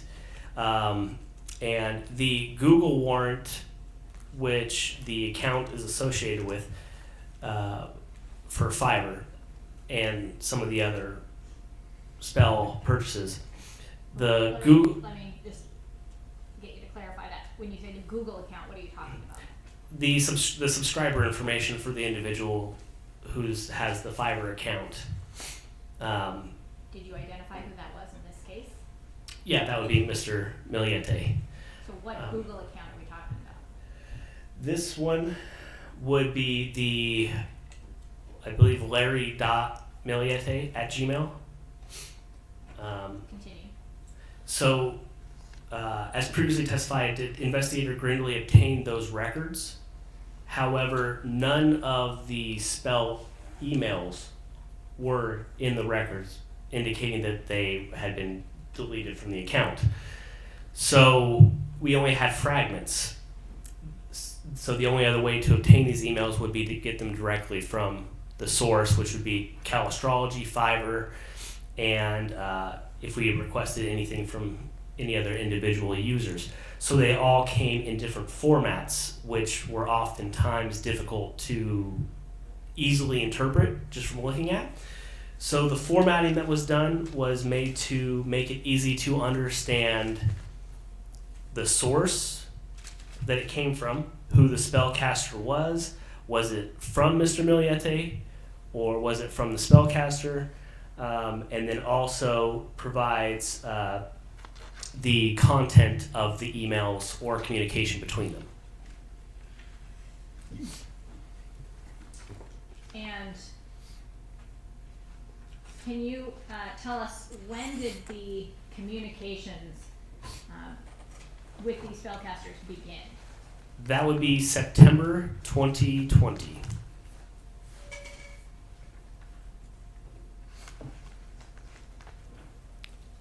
On a side note, there may have been other communications via email prior to that, which we did not recover, but that is the records that we are going to look at that we did recover, start September 2020. And so were all of the records that were obtained from Fiverr, Cal Astrology, and those on the defendant's cell phone download, were they compiled? Yes, compiled into one easy format to be able to decipher the information, and as well not to have duplicates, because there were some emails recovered from the Fiverr return which were on the phone download, so to eliminate duplicates as well. And so looking at, for example, 27-1, do you recognize that to be one of the exhibits that you created to provide a demonstrative of the content of one of these communications? Yes, it is. And just if you can kind of walk us through and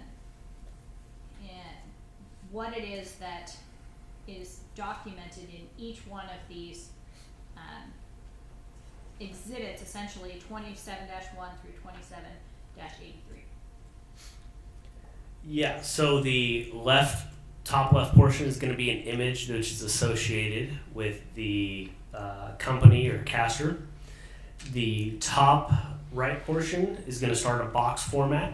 In that, it's going to have the list of 2. That's going to indicate who was receiving the content. Underneath that's from, it's who's sending the content. Under that is going to be the company. So in this exhibit is going to be Cal Astrology. Under that denotes direction. So again, it's an incoming order to Mr. Millete. And in some it does indicate whether it was an order or receipt. Then it has the subject, which would be the subject line for an email or for a purchase. And then it would have the date and time. And the records came back in UTC time. However, in these exhibits, I have made sure that they are all accurately in local time. So that what will be displayed will be local time.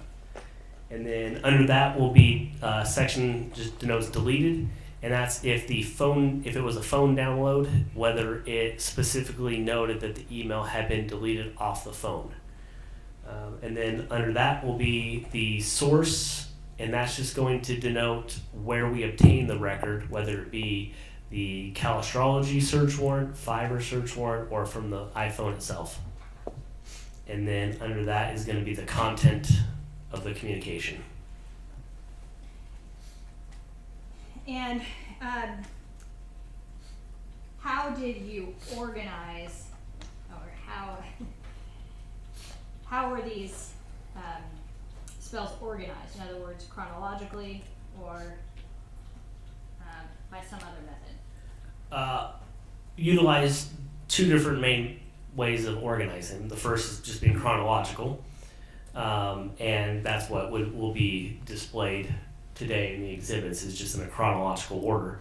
Also did organize it just by Spellcaster for ease of looking at that particular transaction.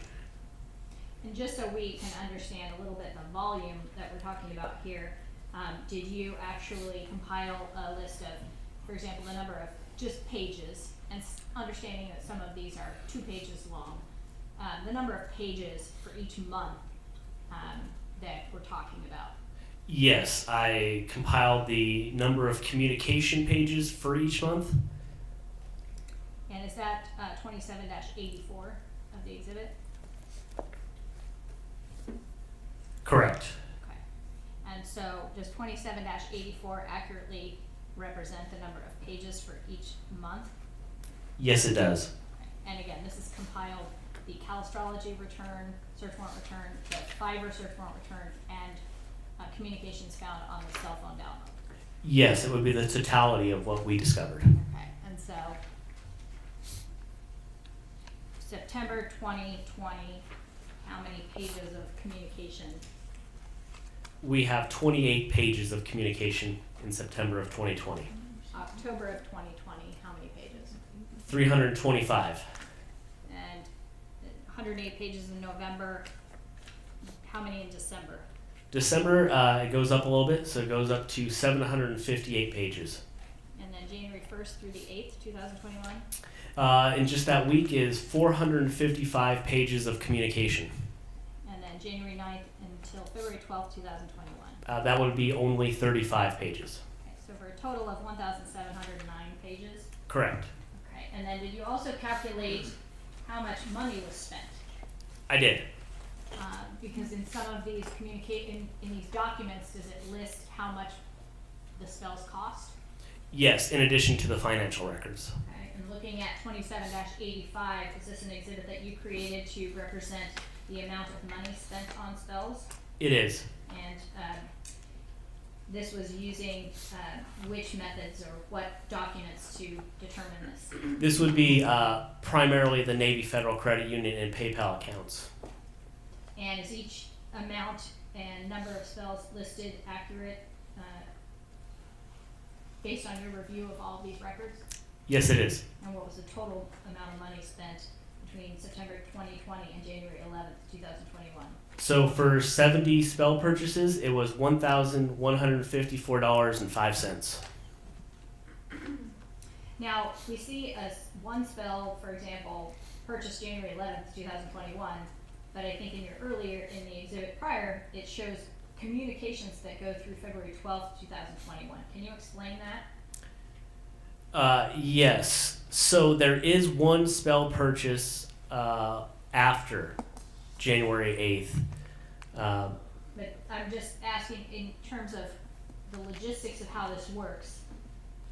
One spell can be purchased, and then can a person just continue to communicate with these individuals? Correct. So the vast majority of those 35 pages were not actually related to that one spell purchase. They were related to prior purchases. And did you personally go through each page of the document we're about to, or the documents we're about to review, to determine and if they were accurate, fair and accurate representations of the communications that were recovered from the search warrants and the cell phone download? Yes, I did. How did you determine that the person communicating with all of these individuals was the defendant? A couple different ways. One, he was the listed subscriber for the accounts. He used his email, and also he often used his name and identifying information in the content of the messages. And who was the person that you identified? Larry Millete. So, showing you 27-1, do you recognize this to be one of the communications you recovered from a calastrology search warrant September 18th, 2020? Yes. Okay. And can you describe for us what we're looking at in this exhibit? So this is an order receipt for a spell request on September 18th, 2020 at 12:01 p.m. and it is from Calastrology, and I obtained it from the Calastrology search warrant.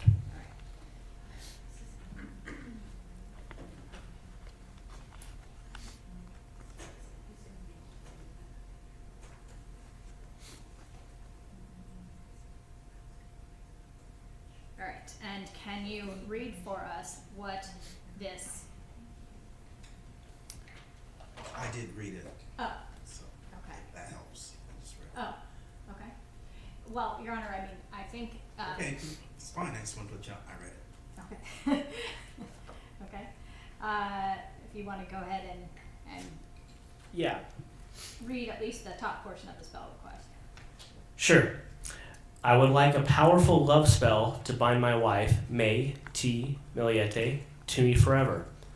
Also, for her to love me unconditionally as I love her. To keep her from hurting our family even further, she has become promiscuous and selfish. She is only concerned about her happiness and disregards the happiness of her family. Our 3 young children are being affected. She'd rather go out with friends or probably meeting up with the third party. She has prioritized her work. She leaves me with our children whenever she is not working and puts no effort into spending time with them. Please see the details below. I have worked with Priest Wisdom and Dr. Maway, M-A-W-A-Y, from Nigeria with no results. 2 spellcasters mentioned that someone has put a negative spell or voodoo on our relationship. Could be Jamie's wife, when she found out about their relationship. Please cast the most powerful spell. You guys are my last hope. She has since not yet filed, but afraid I might report them at her employment. That's why she hasn't yet. Please help me. Please cast the best spell for my situation. Thank you so much in advance. Very respectfully, Larry I. Millete. Again, thank you. And then there's continued text below that, kind of, if you could just summarize generally what that text is. Just, I mean, this the general content. Does he describe who he is referring to? Yes, he's referring to his wife, and it's essentially related to her wanting to separate or divorce from him and stopping that. Okay. Looking at 27-2, can you kind of explain what it is that we see here? There's sort of some numbers and. Yeah. These would be the items that were purchased from this particular transaction on September 18th, 2020. So there's an indication of a name of something in blue and then shipped with tracking numbers? Which particular one are you referring to? Are we looking at 27-2? There's some information about the tracking numbers and names of things. What is that? Yeah, so it looks like 2 spells which were purchased. So one being the Love Voodoo spell, the second being the Last Chance spell, and then there's an item that's purchased which is a Love Wenga, and a Wenga is basically you can think of it as similar to a voodoo doll. It's a doll that's supposed to encompass a spirit that will assist you with your spell needs. And then there's some amounts listed underneath that, and is that part of how you calculated the amounts that we saw in the previous slide? Correct. Now, just kind of moving ahead to 27-3. I actually have a question. The La Buenga doll is a physical item. Yes, it is. Are the spells associated with anything physical, or are they simply a request for someone to cast the spell? Yeah, I can kind of go into the majority of the spells are essentially, I'm going to pay you, and the spellcaster is going to perform the ritual on their own on your behalf. So you won't actually physically receive anything with the spell's purchases other than the intended consequences of what you purchased. The Wenga doll is actually a physical item that was purchased, but primarily I believe the majority of all the spells are just I tell you it worked. It's a request for them to perform the ritual. As Correct. casting the spell. Okay. Looking at, again, 27-3, is this another example of a request for a spell? Correct. This would be another order receipt on September 21st.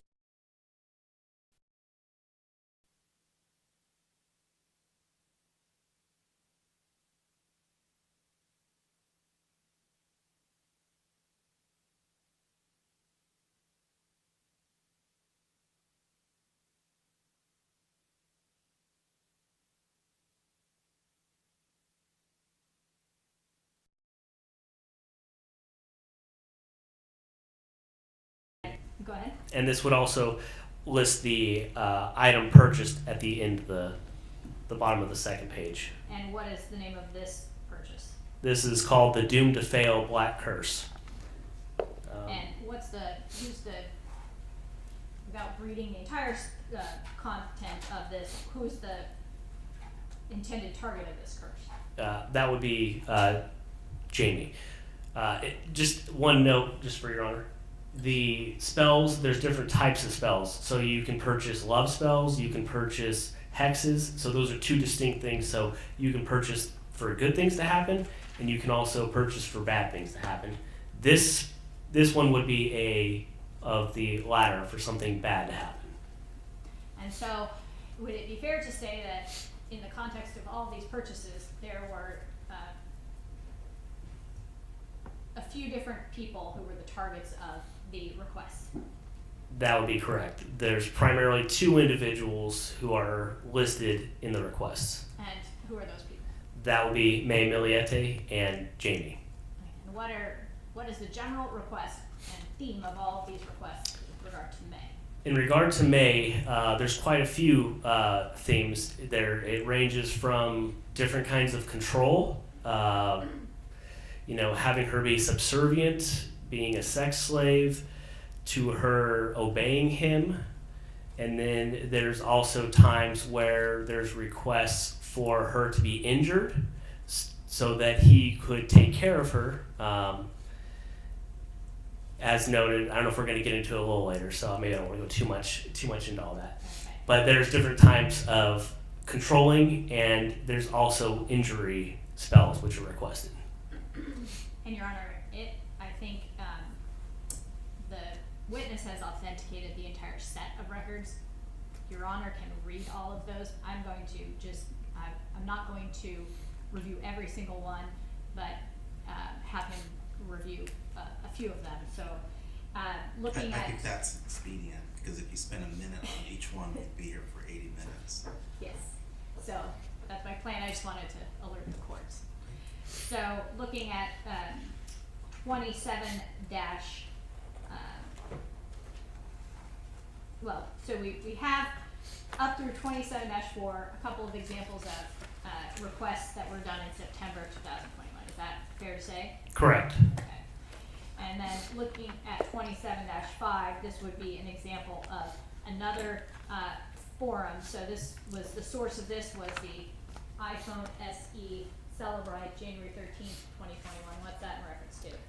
So this would be for Spellcaster, which is known as Lilith or the Lilith Layer site, and these were only captured on the phone. So these were communications between Mr. Millete and this particular spellcaster known as Lilith. And this was October 15th of 2020.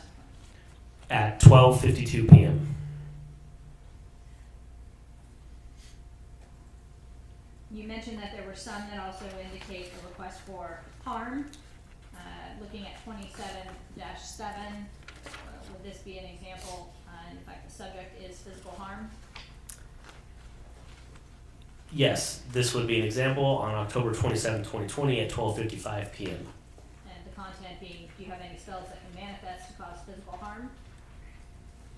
Yes.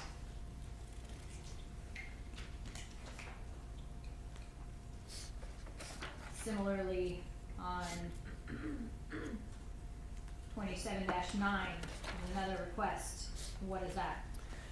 It's another request on October 28, 2020 with Lilith that says if you are able to cast a spell for an accident to cripple or cause bodily harm without killing, maybe, if possible. Looking at 27-11, this is one dated October 28th, 2020 at 2:19 p.m. What is this request? This is October 28th, 2020, 2:19 p.m. is also from Lilith, and it just says, can you give someone cancer? 27-12, October 28th, 2020. What is this request? It's also from to Lilith, and it's from Mr. Millete saying, please give her the worst nightmares. She needs to be punished for her actions. She's too much sometimes. And there's a couple emojis in there.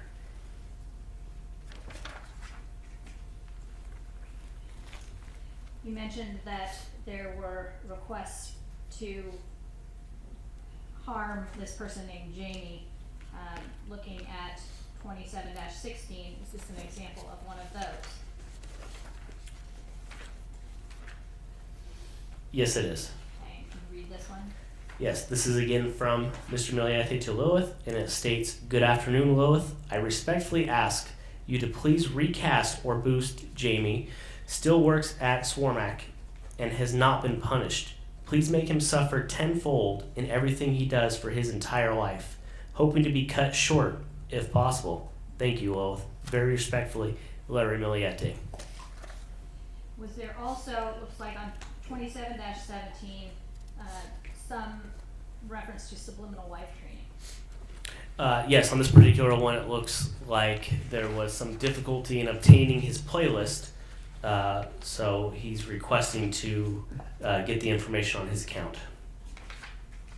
And that, again, he would be Mr. Millete. And the company's name is Mistress Trainer. Was there an indication in some of these messages that the defendant was seeking to learn how to conduct some of these spells himself? Yes, there was.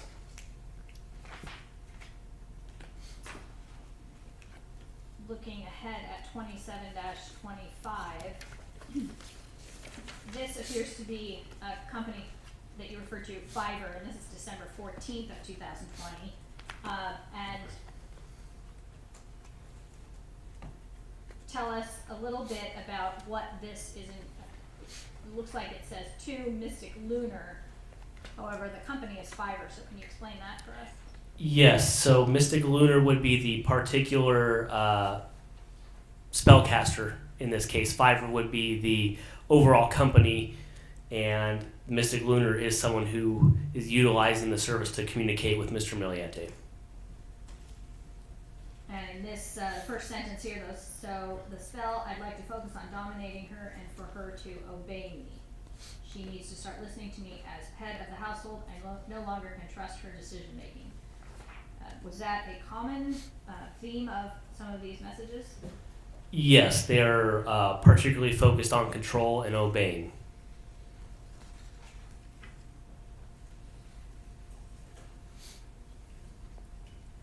Looking at 27-26, this is December 14th, 2020. Again, do the messages kind of go back and forth sometimes between a focus on this person that he believes she had an affair with? Yes, it does. Okay, and so what are we looking at, 27-26? It's another fiber record related to the user Mystic Lunar, and they are messages from Mr. Millete, and they are about a minute apart. And what do they say? The first one says, "Are you able to perform hexes or punishment spells?" And then the second one states, "I'm starting to resent her affair partner. Got his part in this."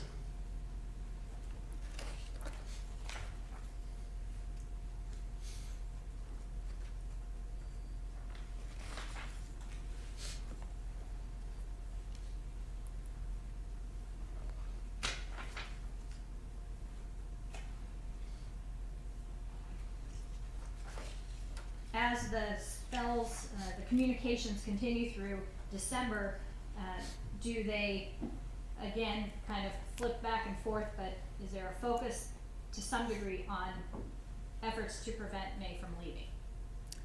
Yes, there is a very large focus on the marriage not ending and being able to control her to being a submissive wife again. Looking at 27-32, can you tell us date, time, and read the substance of this one? Yes, this is another message from Mr. Millete to Lilith, and the date is December 17th, 2020 at 12:46 p.m.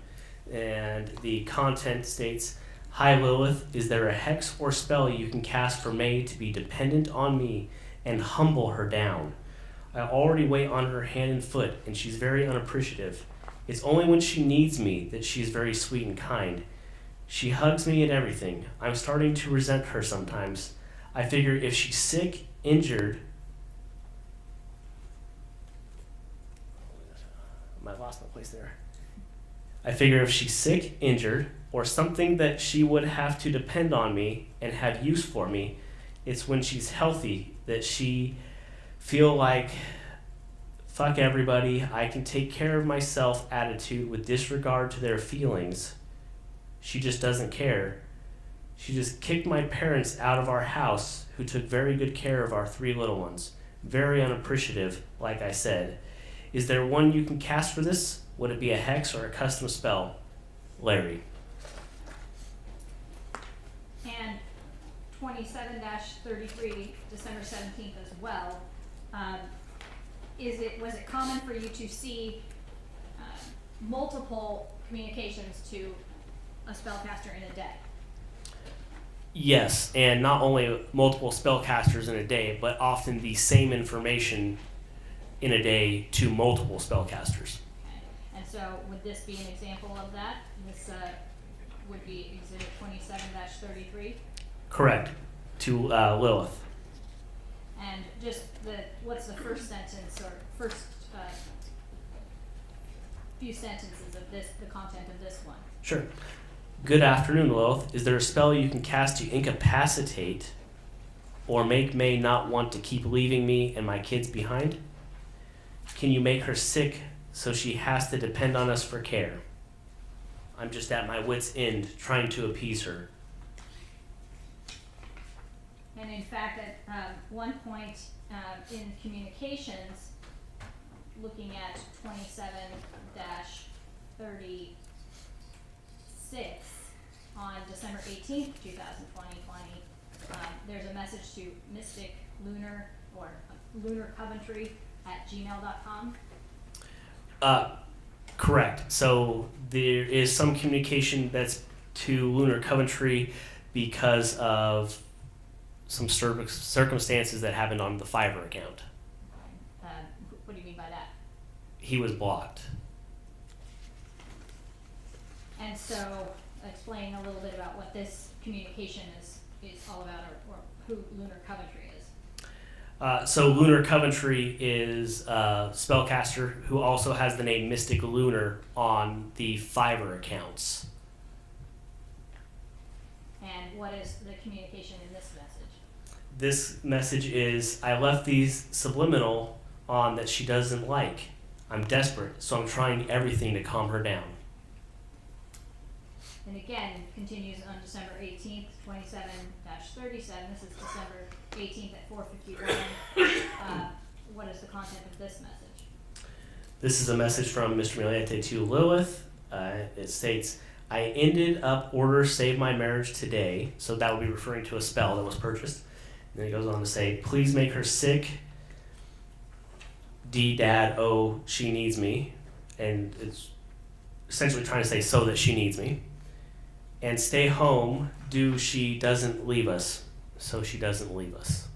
Were there more messages about May being sick or spells that focused on wanting her to be sick or incapacitated? There were numerous, yes.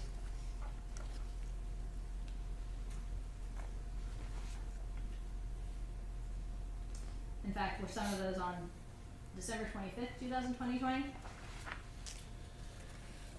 I don't recall a particular December 25th. I just know that there were a lot.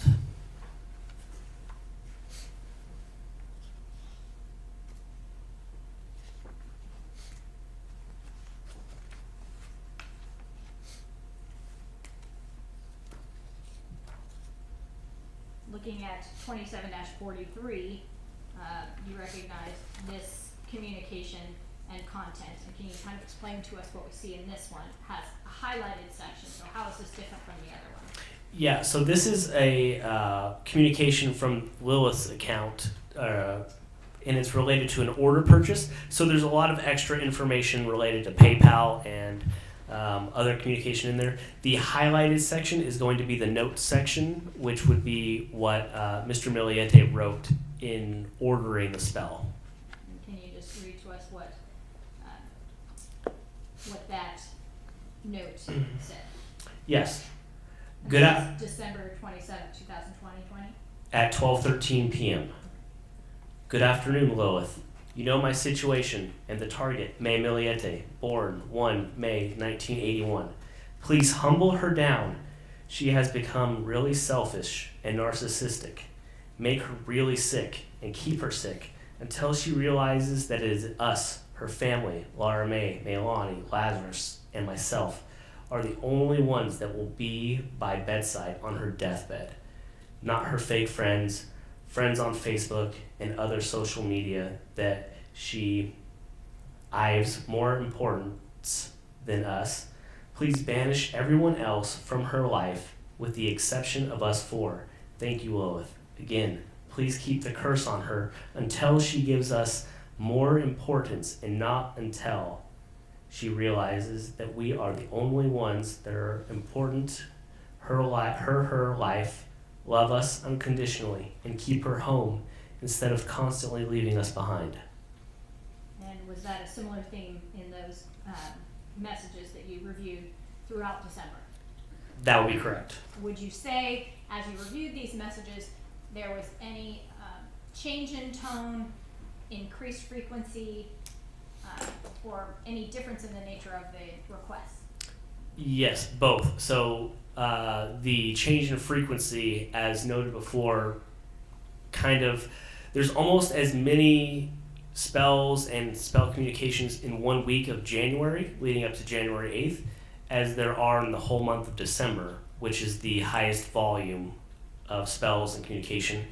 And the tone going from September to January goes from controlling, making her submissive, and it progressively gets more into punishment, making her not leave, and does indicate more violence towards the end of that first week of January. Looking at 27-45, December 27th, 2020, can you read this, the content of this one? Yes, again, this is from Mr. Millete to Lilith at 12/27/2020 at 3:22 p.m. And it states, please punish May and incapacitate her enough so she can't leave the house. It's time to take the gloves off. She's too much. She needs to be humbled down to the lowest of low. Please, Lilith. Praying hand emoji. Moving ahead to 27-49, December 29th, 2020. There are two messages side by side from Fiverr, one at 4:30 p.m., the one on the right at 7 p.m.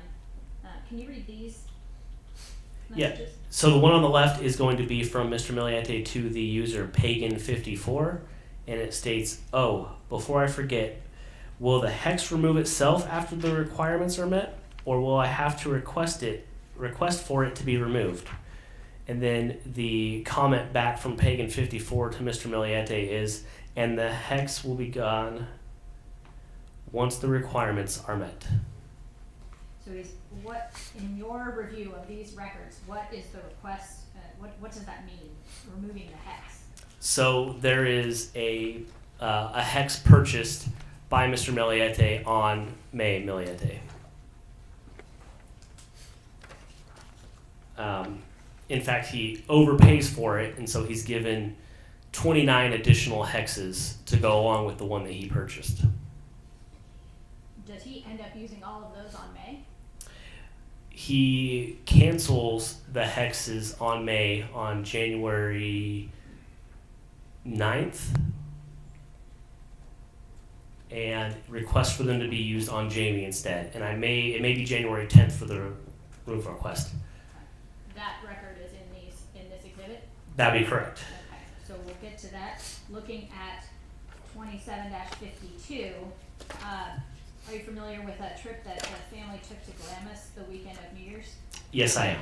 Okay, and can you read the content of this particular request? Yes, so this is from Mr. Millete to Pagan54 on December 31st, 2020 at 6:16 p.m. Hi, just FYI, we're in the desert, dirt biking, and off reading for 4 days. Can you hex to have her hurt enough that she will have to depend on me and need my help? She's only nice to me when she needs me or sick. Thanks again. Maybe an accident or a broken bone. The week of January the 4th through the 7th of 2021, can you describe the nature of the communications? Yes, I would describe them as frenetic and just a large volume, and they were primarily concerned with May leaving him and divorcing him. On looking at 27-56, these are two requests on 9:30 and 9:31 a.m. on January the 4th. Can you read the content of these? Yes, so the first one on the left is from Mr. Millete to Coven of Magic, and the content is, she's asking me for a divorce. She says she's not going to change her mind. Is there anything you can do? Boost? Recast? The one on the right is from Mr. Millete to Druid Priestess, and it is, please boost. She's asking me for a divorce. It says she's not going to change her mind. Please help me. 27-57. This is January 4th at 9:25. This is to a different company. This would be the same content to a different company, the Cal Astrology. January 5th, 7:19 a.m. Essentially the same content to another spellcaster. Correct. And as we move through January 5th, would you say the content is consistently quite similar? Yes, it's all based on getting May to change her mind.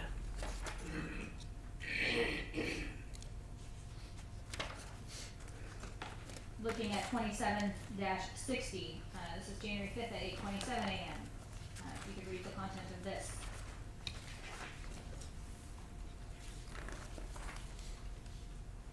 So this would be a Cal Astrology, and the content states, again this is January 5th, 2021 at 8:27 a.m. Please recast this spell sooner than later. My wife May is adamant about getting a divorce. She's saying we're over it and she's done trying. Please, a month for a recast will be too late. It's not too late now to try and turn this around. Praying emoji, praying hands emoji. Please, I'm begging you, CAA, which stands for the California Astrology Association, which is also Cal Astrology. And then one thing to note just for the month is it too late to recast. Often with these spells, once you purchase a spell, particular ones require that it may not come to fruition for a month, or that you can't recast the same spell within a month time period before ordering another purchase. And the messages continue, again, through January 5th. These are at 9:52 and 9:53 a.m. Courts Exhibit 27-63, indicating she's moved to another bedroom and distancing herself. She's really adamant on getting a divorce. Does this theme, again, seem to be consistent throughout these days leading up to January 7th? Yes, very consistent. And in fact, 27-64, there are communications January 5th, 2021, Slow down, Councilman. 11:15 and 11:21 a.m. Have you heard reference, Investigator Rhodes, during this hearing about a communication with the wife of the person that Mr. Millete believed May was having an affair with? Yes. And are these in reference to anything related to that? Yes, it's in relation to Mr. Millete calling that individual. And saying that May said it's unforgivable that I embarrassed her and that I basically destroyed her reputation? Yes.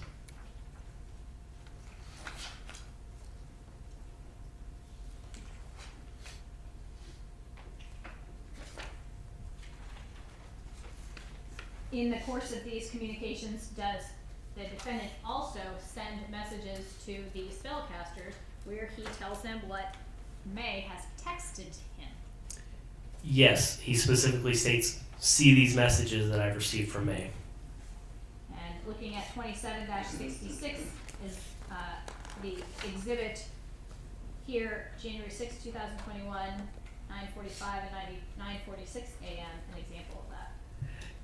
Yes, the January 6, 2021 from Mr. Millete to October Vixen, VIXEN, states, thank you, she just texted, and then it goes, why can't you understand that I have nothing left? 3 exclamation points, and that being implications that it was from May. And then the next message, 1 minute later, is it may be too late. Correct. 27-67. What is the content of this message? It looks like another message that Mr. Millete is posting on this communication from what he received from May. And it states, I should have left a long time ago, and this time I'm not going to look back and say that again.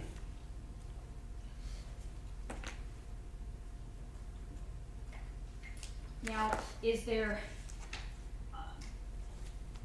any sense of urgency that you would say is demonstrated in these communications moving from January 6th into the 7th? Yes, I would say there's a easily noticeable sense of urgency in these communications and how they are often occurring and the content of the communication. Looking at 27-70, there are 2 communications side by side. The one on the right, 12:46 p.m. Can you read the content of that message? Yes, this is from Mr. Millete to Lana Black Magic, and it says, please be real and not give me false hopes. How long does this spell take effect? My daughter's birthday weekend is this weekend, and my wife is planning to take off Friday and Monday to take them somewhere. Most likely, I'm no longer invited. 27-71, January 6th at 1:11 and 1:12 p.m. Is this, the message on the left begins with, she has very strong barriers and I will send you what she texted me. What is the content on the right? It states, from Mr. Millete to Willow_Malone, Malone. It's not anger anymore. 1 year of more hurt was more than enough. I don't want another year being stuck in limbo. Not another 5 years or 3 years. I want out. I can't keep living like this. I can't keep having to track whether or not your words can be trusted or not. I just stop. I'm done and done. I'm hurt beyond words.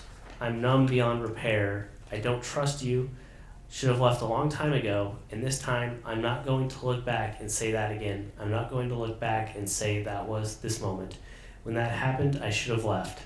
I have too many of that already. This isn't going to be one of them, and this appears to be communication from May to Mr. Millete that he then is posting with this Willow Malone.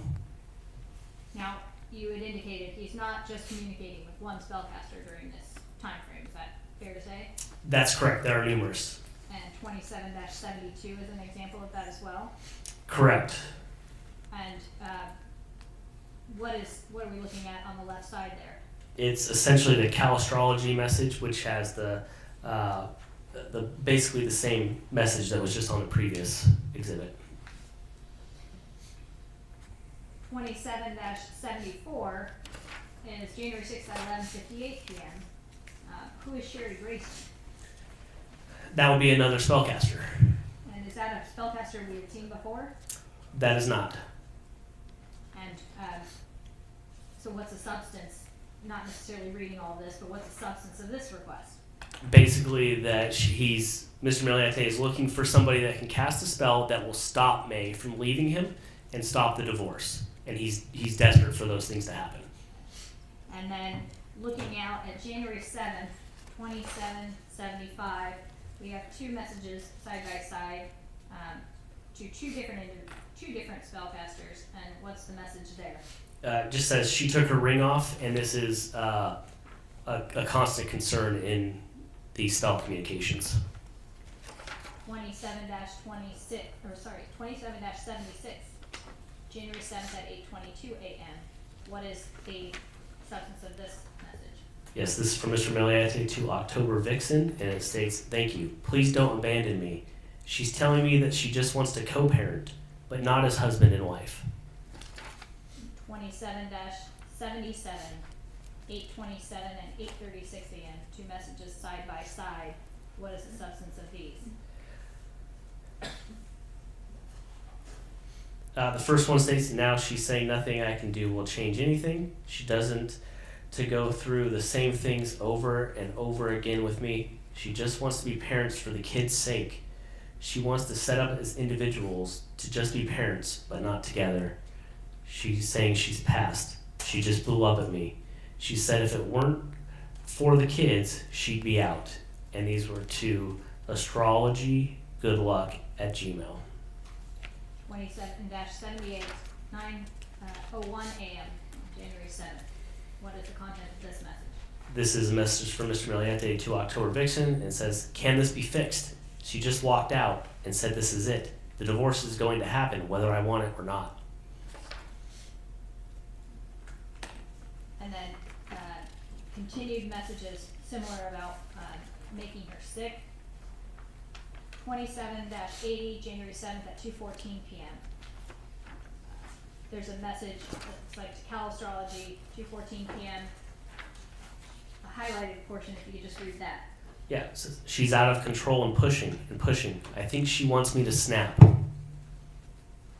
27-81, January 7th, 2021 at 3:02 p.m. Would you read the highlighted portion of this message? "I'm shaking inside, ready to snap. May is really out of control, and that's an understatement. I really try and stay calm to be the better person, but too much is too much." And then January 7th at 4:39 p.m. What is the content of that message? "Lilith, make her realize that we are meant to be with each other. Make her miserable without me. Make her want to sleep on the same bed, please, for all eternity." Now, looking at 27-83, what do we see in these two messages? These would be, so there were no messages during the day of January 8th, 2021. These would be the very next messages on January 9th. And at 5:55 a.m., what is the message? It's from Mr. Millete to Pagan 54, whom he had purchased the 30 hex spells from. And it states, "Can you remove or stop hexing my wife May? Instead, hex Jamie of San Diego, California. He's 29 to 31 years old. He works at Swarmac." And that was on January 9th, 2021 at 5:55 a.m. And then a similar one at 7:40 p.m. on January the 10th? Correct. It says, "Hi, Miss Pagan. Please cast the strongest hex on Jamie. I have placed another order. As always, thank you for your help and service."